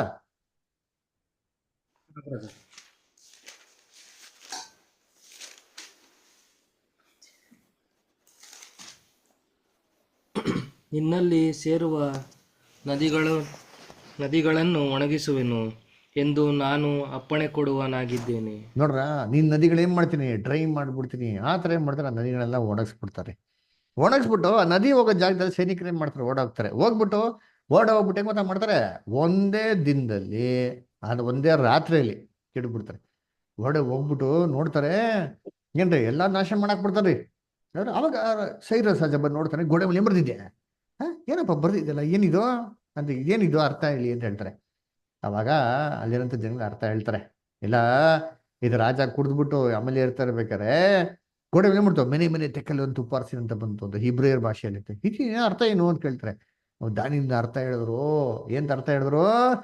ನಿನ್ನ ರಾಜ್ಯವನ್ನು ಕಡೆಗಣಿಸಿದರೆ, ನೀನ್ ಕಮ್ಮಿಯಾಗಿ ಕಾಣಲ್ಪಟ್ಟಿದ್ಯಾ, ಅದರಿಂದ ನೀನ್ ರಾಜ್ಯವನ್ನು ಎಂದ್ರೆ ನಾಶ ಮಾಡಿ ಮೇದ್ಯೋಪರ್ಷರಿಗೆ ಕೊಡ್ತಾರೆ ಅಂತ ಅಂದ್ಬಿಟ್ಟು ಬರೆದಿದ್ದಾರೆ ಸರ್ ಅಂತ ಹೇಳ್ತಾರೆ. ಹಂಗೆ ಹೇಳಿದ ತಕ್ಷಣ ಕುರೇಶ್ ರಾಜ ತುಂಬಾ ಖುಷಿ ಆಗ್ಬಿಡ್ತಾನ್ರಿ. ಏನಪ್ಪಾ, ನನ್ ಬಗ್ಗೆ ದೇವರು ಆಲ್ರೆಡಿ ನಮ್ ಬರಕ್ಕಿಂತ ಮುಂಚೆನೆ ತಿಳಿಸ್ಬಿಟ್ಟಿದ್ದೀರಾ ಅಂತ ತುಂಬಾ ಖುಷಿ ಆಗ್ಬಿಟ್ಟು ಏನ್ ಮಾಡ್ತಾನೆ, ಇಸ್ರೇಲ್ ಜನರಿಗೆ ಸ್ವಾತಂತ್ರ್ಯ ಕೊಡ್ತಾನೆ. ದಾನಿಯಲ್ನ ಕರೆಸ್ತಾನೆ. ಅವನು ಕರೆಸ್ಬಿಟ್ಟಿದ್ದ ಅರ್ಥ ಏನಪ್ಪಾ ಅಂತ ಕೇಳ್ತಾನೆ. ಅವ್ನು ದಾನಿಯಲ್ಲು, ನೀನ್ ಹುಟ್ಟಕ್ಕಿಂತ ಮುಂಚೆನೆ ನಿನ್ ಬಗ್ಗೆ ಪ್ರವಾದನೆ ದೇವರು ಬೈಬಲ್ ಬರ್ಸ್ಬಿಟ್ಟಿದ್ದಾರೆ ಅಂತ ಹೇಳ್ತಾರೆ. ನೋಡಿ, ಓದನ ವಾಕ್ಯ ಯೆಶಾಯ 44:28, ಐಸಾಯ 44:28. ಪ್ರಜ್ವಲ್ ಬ್ರದರ್ ಓದ್ತೀರಾ? ಮತ್ತು ಕೋರೆಷನ ವಿಷಯವಾಗಿ, ಅವನು ನನ್ನ ಮುಂದೆ ಕಾಯುವವನು, ಯೆರೂಸಲೇಮು ಕಟ್ಟಲ್ಪಡಲಿ, ದೇವಸ್ಥಾನದ ಅಸ್ತಿವಾರವು ಹಾಕಲ್ಪಡಲಿ ಎಂದು ಹೇಳಿ ನನ್ನ ಇಷ್ಟಾರ್ಥವನ್ನೆಲ್ಲ ನೆರವೇರಿಸತಕ್ಕವನು ಎಂಬುದಾಗಿ ಮಾತನಾಡುವವನಾಗಿದ್ದೇನೆ. ಇವನ್ ಕೂರೇಶ್ ಎಂತವನು ಅಂದ್ರೆ ದೇವ್ರ ಇಷ್ಟಾರ್ಥವನ್ನೆಲ್ಲ ನೆರವೇರಿಸ್ತಂತರಿ, ದೇವರ ಆಲಯಕ್ಕೆ ಅಸ್ಥಿ ಬರ ಆಗ್ತಾರೆ ಅಂತ ಅಂದ್ಬಿಡ್ರಿ ಅಲ್ವರ. ಅದೇ ನೋಡ್ಬೇಕ್ರೆ ಕೂರೇಶ್ವರ ಮುಂದೆ ಎಲ್ಲಾ ದ್ವಾರಗಳನ್ನ ತೆಗೆದು ಬಿಡ್ತೀನಿ ಅಂತ ಹೇಳ್ತಾರೆ. ಯೆಶಾಯ 45ನೇ ಅಧ್ಯಾಯ 1 ಮತ್ತು 2 ಓದಿ. ಐಸಾಯ 45:1-2. ಯೆಹೋವನು ಯಾವನ ಕೈ ಹಿಡಿದು ಯಾವನೆದುರಿಗೆ ಜನಾಂಗಗಳನ್ನು ತುಳಿದು ರಾಜ್ಯದ ನಡುಕಟ್ಟನ್ನು ಬಿಚ್ಚಿ ಯಾವನ ಮುಂದೆ ಬಾಗಿಲು ಹೆಬ್ಬಾಗಿಲುಗಳನ್ನು ತೆರೆದು ಮುಚ್ಚಲಿಸೋನೋ ತಾನು ಅಭಿಷೇಕಿಸಿದ ಆ ಕೋರೆಷನಿಗೆ ಹೀಗೆನ್ನುತ್ತಾನೆ, ನೋಡ್ರ, ನಾನು ನಿನ್ನ ಮುಂದೆ ಓದಿ ಇಷ್ಟ. ನಾನು ನಿನ್ನ ನಾನು ನಿನ್ನ ಮುಂದೆ ಹೋಗಿ ದಿನೇ ದಿಗ್ನೆಗಳನ್ನು ಸಮಾನ ಮಾಡುವೆನು. ತಾಮ್ರದ ಕದಗಳನ್ನು ಒಡೆದು ಕಬ್ಬಿಣದ ಅಂಗುಳಿಗಳನ್ನು ಮುರಿದು ಬಿಡುವೆನು. ನೋಡ್ರ ಏನ್ ಮಾಡ್ತಾರಂತೆ, ತಾಮ್ರದ ಗೇಟ್ಗಳನ್ನ ಓಪನ್ ಮಾಡ್ತಾರಂತೆ, ಹೊಡೆದು ಬಿಡ್ತಾರಂತ್ರಿ. ಇದ್ದಿದ್ದೆಲ್ಲ ತಾಮ್ರದ ಗೇಟ್ ರೀ. ನೋಡ್ರ, ನಿನ್ನ ಮುಂದೆ ನಾನು ಹೋಗಿ ಏನ್ ಮಾಡ್ತೀನಿ, ಕೆಲಸ ಮಾಡ್ತೀನಿ. ಇದೇ ರೀತಿ ದೇವ್ರು ಹೇಳ್ದಂತ ರೀತಿಯಲ್ಲಿ ಏನ್ ಮಾಡ್ತಾರೆ, ಬಾಬಿಲೋನ್ ನಾಶ ಮಾಡಾಕ್ಬಿಡ್ತಾರೆ. ಯಾರು? ಕೂರೇಸ್ ರಾಜ. ಕರ್ತನಲ್ಲಿ ಇದನ್ನ ಕೇಳಿದ ತಕ್ಷಣ ಕೂರೇಸ್ ರಾಜ ಎಷ್ಟು ಖುಷಿ ಆಗ್ಬಿಡ್ತಾ ಅಂದ್ರೆ, ಇಡೀ ಒಂದು ಇಸ್ರೇಲ್ ಜನಗಳಿಗೆ ಸ್ವಾತಂತ್ರ್ಯ ಕೊಟ್ಬಿಡ್ತಾರೆ. ನೀವು ದಯವಿಟ್ಟು ಹೋಗ್ಬಿಟ್ಟು ಏನ್ ಮಾಡಿ, ನೀವು ಊರಲ್ಲಿ ಹೋಗಿ ನಿಮ್ಮ ರಾಜ್ಯವನ್ನ ಏನ್ ಮಾಡಿ, ನೀವು ಕಟ್ಟಿ, ನೀವು ಆಲಯನ, ದೇವರ ಆಲಯ ಕಟ್ಟಿ, ದೇವ್ರನ್ನ ಏನ್ ಮಾಡಿ ಆರಾಧಿಸಿ ಅಂತಾರೆ ಅಲ್ರ. ಕರ್ತನಲ್ಲಿ ಪ್ರೀತಿಯನ್ಸ್ಗಳೇ, ಬಾಬಿಲೋನ್ ತರ ದೊಡ್ಡ ಪಟ್ಟಣವಾಗಿರಂತ ಬಾಬಿಲೋನು ಸೋದೋಮನ್ ಗೊಬ್ಬರ ಗತಿ ಆಗ್ಬಿಡ್ತು ಅಂತ ನಾವು ಓದಿರೋ ವಾಕ್ಯದಲ್ಲೇ ಬಹು ಸ್ಪಷ್ಟವಾಗಿ ಕೊಟ್ಟಿದೆ ಅಲ್ಲ. ಹಂಗಾರೆ ಬಾಬಿಲೋನ್ ಮೊದಲು ನಾವೆಲ್ಲಪ್ಪ ಓದ್ತೀವಿ ಅಂತಂದ್ರೆ ಆದಿಕಾಂಡ 10ನೇ ಅಧ್ಯಾಯದಲ್ಲಿ ಓದ್ತಿರ್ತೀವಿ, ನಮ್ಮೆಲ್ಲ ಚೆನ್ನಾಗಿ ಗೊತ್ತು. ಅದರ ನಿಮ್ರೋದ್ ರಾಜನ ಕಾಲದಲ್ಲಿ, ಆ ಕಾಲದಲ್ಲಿ ಎಲ್ಲಾರ್ಗು ಒಂದೇ ಭಾಷೆ ಇರೋದ್ರಿಂದ ಎಲ್ಲಾರು ಏನ್ ಕಟ್ಟಕ್ಕೆ ಶುರು ಮಾಡಿದ್ರು, ದೊಡ್ಡ ಗೋಪುರ ಏನ್ ಮಾಡೋದಕ್ಕೆ ಕಟ್ಟೋದಕ್ಕೆ ಶುರು ಮಾಡಿ. ಎಲ್ಲಿಗಪ್ಪ ಹೋಗೋದಿಕ್ಕೆ ಅಂದ್ರೆ ಆಕಾಶಕ್ಕೆ ಹೋಗೋದಿಕ್ಕೆ. ಏನಕ್ಕಪ್ಪ ಆಕಾಶಕ್ಕೆ ಹೋಗೋದಿಕ್ಕೆ ಕಟ್ಟೋದಕ್ಕೆ ಶುರು ಮಾಡೋದು ಅಂದ್ರೆ, ಕರ್ತನಲ್ಲಿ ಜಳ ಪಳೆಯ ಬಂದ್ರೆ ಇನ್ನೊಂದ್ಸಲ ನಾವೇನಾಗ್ಬಾರ್ದು, ನಾಶ ಆಗ್ಬಾರ್ದು. ಅದರಿಂದ ನಾವೆಲ್ಲ ಏನ್ ಮಾಡೋಣ, ಒಂದ್ ದೊಡ್ಡ ಗೋಪುರ ಕೊಟ್ಬಿಡೋಣ, ಎಲ್ಲಿಗೆ ಹೋಗೋದಿಕ್ಕೆ, ಆಕಾಶಕ್ಕೆ ಹೋಗೋದಿಕ್ಕೆ. ನೆಕ್ಸ್ಟ್ ಏನೋ ನಾಶ ಆಗ ಬಂತು ಅಂದ್ರು ಸರಿ, ನಮ್ಮನ್ನ ನಾಶ ಆಗ್ಬಾರ್ದು, ತಪ್ಪಿಸ್ಕೊಳಕ್ಕೆ ಒಂದ್ ಮಾರ್ಗನ ಕಟ್ಟೋದಕ್ಕೆ ಶುರು ಮಾಡಿ. ಎಲ್ಲಿಗೆ ಹೋಗೋದಿಕ್ಕೆ, ಆಕಾಶಕ್ಕೆ ಹೋಗೋದಿಕ್ಕೆ. ಅದರ ಆದಿಕಾಂಡದಲ್ಲಿ ಏನಾಗಿದೆ ಇವತ್ತು, ಬ್ಯಾಬಿಲೋನ್ ಬಂತು. ದಾನಿಯಲ್ ಪುಸ್ತಕದಲ್ಲಿ ಒಂದು ಬ್ಯಾಬಿಲೋನ್ ಏನಾಗಿದೆ ಇವತ್ತು, ಅಲ್ಲಿ ಬಂದಿದೆ ಅಲ್ವರ. ಇದೇ ರೀತಿ ಇನ್ನೊಂದು ಬಾಬಿಲೋನ್ ಬಗ್ಗೆ ದೇವರು ನಮ್ಗೆ ಬೈಬಲಲ್ಲಿ ಬರ್ದವ್ರೆ. ಎಲ್ಲಪ್ಪ ಬರ್ದವ್ರೆ ಅಂತಂದ್ರೆ, ಕರ್ತನಲ್ಲಿ ಪ್ರೀತಿಗಳೇ, ಪ್ರಕಟಣೆ ಪುಸ್ತಕದಲ್ಲಿ ಬರ್ದವ್ರೆ. ನೋಡಿ ಓದೋಣ. ಎಲ್ಲಿ ಅಂದ್ರೆ ಪ್ರಕಟಣೆ ಪುಸ್ತಕದಲ್ಲಿ 17ನೇ ಅಧ್ಯಾಯ ಬನ್ರಿ. ರೆವಲ್ಯೂಷನ್ 17 ಚಾಪ್ಟರ್, ರೆವಲ್ಯೂಷನ್ 17 ಚಾಪ್ಟರ್ ಅಲ್ಲಿ ವರ್ಸ್ 5 ಓದಿ. ಮೊದಲು 5ನೇ ವಾಕ್ಯ ಓದ್ರಿ. ಮೊದಲು ಯಾರಾದ್ರೂ ಓದ್ರಿ. ಓದ್ಲಾ ಬ್ರದರ್? ಓದಿ ಬ್ರದರ್, ಓದಿ.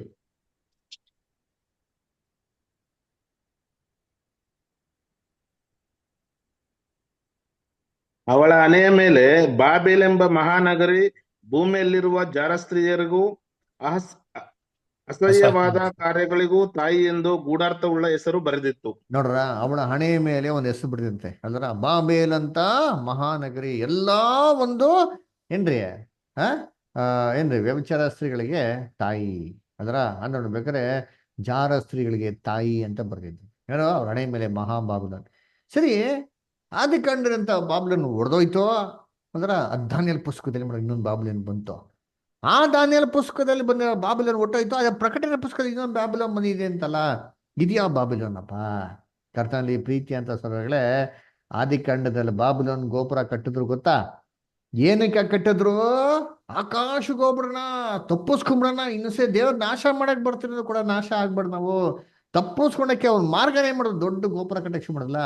ಇದೇ ಪ್ರಕಾರ ಕರ್ತನಲ್ಲಿ ಪ್ರೀತಿ ಅನ್ಸೋಗಳೇ ಏನ್ರಿ, ಕ್ರಿಸ್ತನು ಪರಲೋಕಕ್ಕೆ ಹೋಗಿದ್ಮೇಲೆ ಇವತ್ತು ಲೋಕದಲ್ಲಿರೋಂಥ ಎಲ್ಲಾರು ಸೇರ್ಬಿಟ್ಟು ಒಂದ್ ದೊಡ್ಡ ಗೋಪುರ ಕಟ್ಬಿಟ್ಟವ್ರೆ.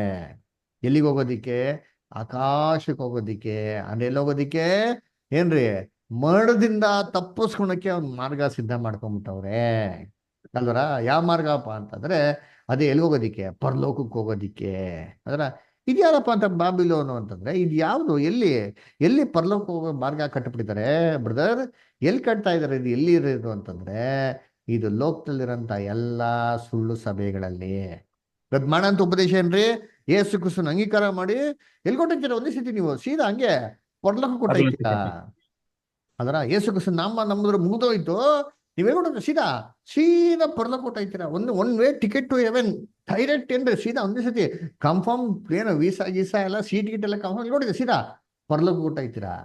ಪರಲೋಕ ಹೋಗೋದು ಇಷ್ಟು ಈಸಿನಾ?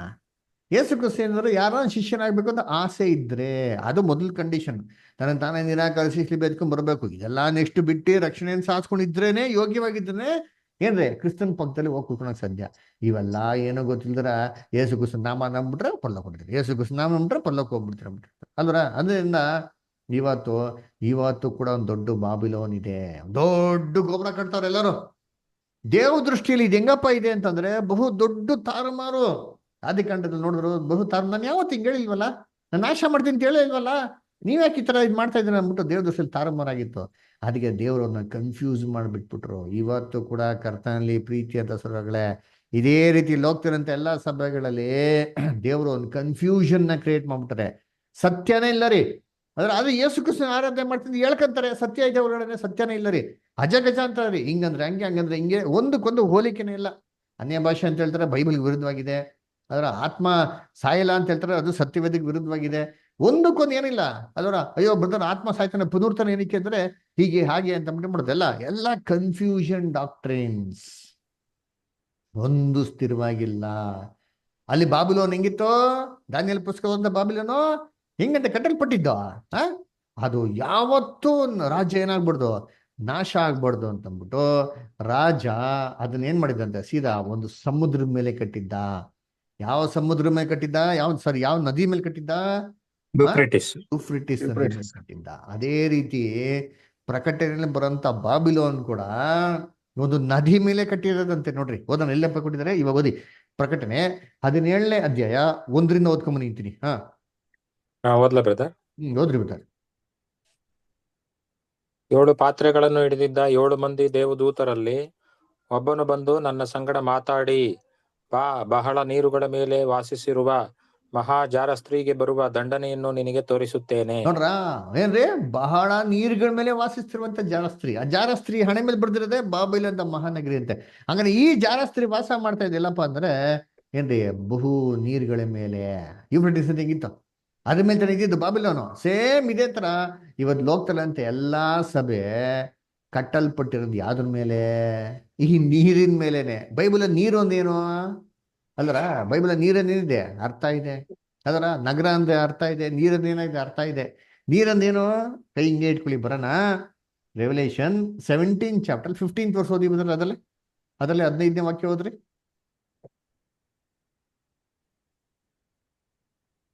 ಇನ್ನು ಆ ದೇವ ದೂತನು ನನಗೆ ಹೇಳಿದ್ದು, ಆ ಜಾರಸ್ತ್ರೀಯು ವಾಸಿಸಿರುವ ನೀರುಗಳನ್ನು ಕಂಡಿಯಲ್ಲ, ಅವು ಪ್ರಜೆ, ಸಮೂಹ, ಜನ, ಭಾಷೆಗಳನ್ನು ಸೂಚಿಸುತ್ತವೆ. ನೋಡ್ರ, ಅದೇನ್ ಸೂಚಿಸ್ತಾರೆ, ಪ್ರಜೆ, ಅದರ ಜನ ಸಮೂಹ, ರಾಜ್ಯಗಳನ್ನ ಸೂಚಿಸ್ತಾರೆ. ಹಾಗಾದ್ರೆ ನೀರು ಅಂತಂದ್ರೆ ಲೋಕ ಜನಗಳು. ಈ ಜನಗಳ ಮೇಲೇನೆ ಏನಾಗಿತ್ತು, ಮಹಾ ಬಾಬಿಲೋನ್ ಕೂತಿರೋದು. ಅಂದ್ರೆ ಏನ್ರಿ, ಈ ಲೋಕ ಅಂತ ಎಲ್ಲಾ ಸಭೆ ಕೂತಿರೋದು ಅದ್ರ ಮೇಲೆ. ಇದು ದೇವ್ರು ನೋಡ್ತಾರೆ ಮೇಲ್ಗಡೆಯಿಂದ, ಟೋಟಲ್ ಕನ್ಫ್ಯೂಷನ್ ರೀ. ಯಾಕಂದ್ರೆ ಒಂದು ಉಪದೇಶನು ಸತ್ಯವೇದಕ್ಕೆ ಅನುಗುಣವಾಗೇನೆ ಇಲ್ಲ. ಕ್ರಿಸ್ಮಸ್ ಬೈಬಲ್ ಐತಾ? ಇಲ್ಲ ಬ್ರದರ್, ಎಲ್ಲೂ ಇಲ್ಲ. ಆದ್ರೂ ಕೂಡ ಇಡೀ ಲೋಕದ ಎಲ್ಲಾ ಕ್ರೈಸ್ತವರು ತುಂಬಾ ಗ್ರ್ಯಾಂಡ್ ಆಗಿ ಏನ್ ಮಾಡ್ತಾರೆ, ಇದನ್ನ ಸೆಲೆಬ್ರೇಷನ್ ಮಾಡ್ತಾರೆ. ಅದರ ಗುಡ್ ಫ್ರೈಡೆ, ಈಸ್ಟರ್ ಬೈಬಲ್ ಇದೆಯಾ? ಇಲ್ಲ. ಆದ್ರೂ ಕೂಡ ತುಂಬಾ ಏನ್ ಮಾಡ್ತಾರೆ, ಗ್ರ್ಯಾಂಡ್ ಆಗಿ ಫಂಕ್ಷನ್ ಮಾಡ್ತಾರೆ. ಅದರ ಬಿಷಪ್, ಫಾದರ್, ರೆವರೆಂಟ್, ಇದು ಬೈಬಲ್ ಇದೆಯಾ? ಇಲ್ಲ. ಆದ್ರೂ ಕೂಡ ಇವೆಲ್ಲ ಉಪದೇಶಗಳ ವಿರುದ್ಧವಾಗಿದ್ರು ಸರಿ, ಜನಗಳು ಇದನ್ನೇ ಪ್ರತಿಷ್ಠಿಸಿದ್ದಾರೆ. Father, praise the lord father ಅಲ್ವರ, ಕನ್ಫೆಷನ್, ಬ್ಯಾಪ್ಟಿಸಮ್, ಅನ್ಯ ಭಾಷೆಗಳು, ತ್ರೈಕತ್ವ, ಕ್ರಿಸ್ತ ವಿರೋಧಿ, ಎಷ್ಟೆಲ್ಲ ಉಪದೇಶಗಳು ನೋಡಿದ್ರಿ. ದೇವರು ಪರಲೋಕದಿಂದ ನೋಡ್ದ ಅಂತಂದ್ರೆ ಈ ಬಾಬಿಲೋನ್ ಹೆಂಗಿದೆ, ಟೋಟಲ್ ಕನ್ಫ್ಯೂಷನ್. ಈ ಬಾಬಿಲೋನ್ ದೇವ್ರು ಬಿಡ್ತಾರ, ನಾಶ ಮಾಡಾಕ್ರಿ ಅಂತಂದ್ರೆ. ಹೆಂಗ್ ನಾಶ ಮಾಡಾಕಿರಿ ಅಂತಂದ್ರು ಅಂದ್ರೆ, ದೇವರ ತನ್ನ ಅಭಿಷಕ್ತನಾಗಿರೋ ಕೂರೇಸನ ಒಬ್ಬನ ಆಯ್ಕೆ ಮಾಡಾರ ನೋಡಿರ್ತೀನಿ. ಅದರ ಆ ಕೂರೇಸು ಬಂದು ಏನಪ್ಪ ಮಾಡಿದ್ರು ಅಂದ್ರೆ, ಆಚೆ ಕಡೆ ಮುತ್ತಿಗೆ ಹಾಕ್ಬಿಟ್ರು.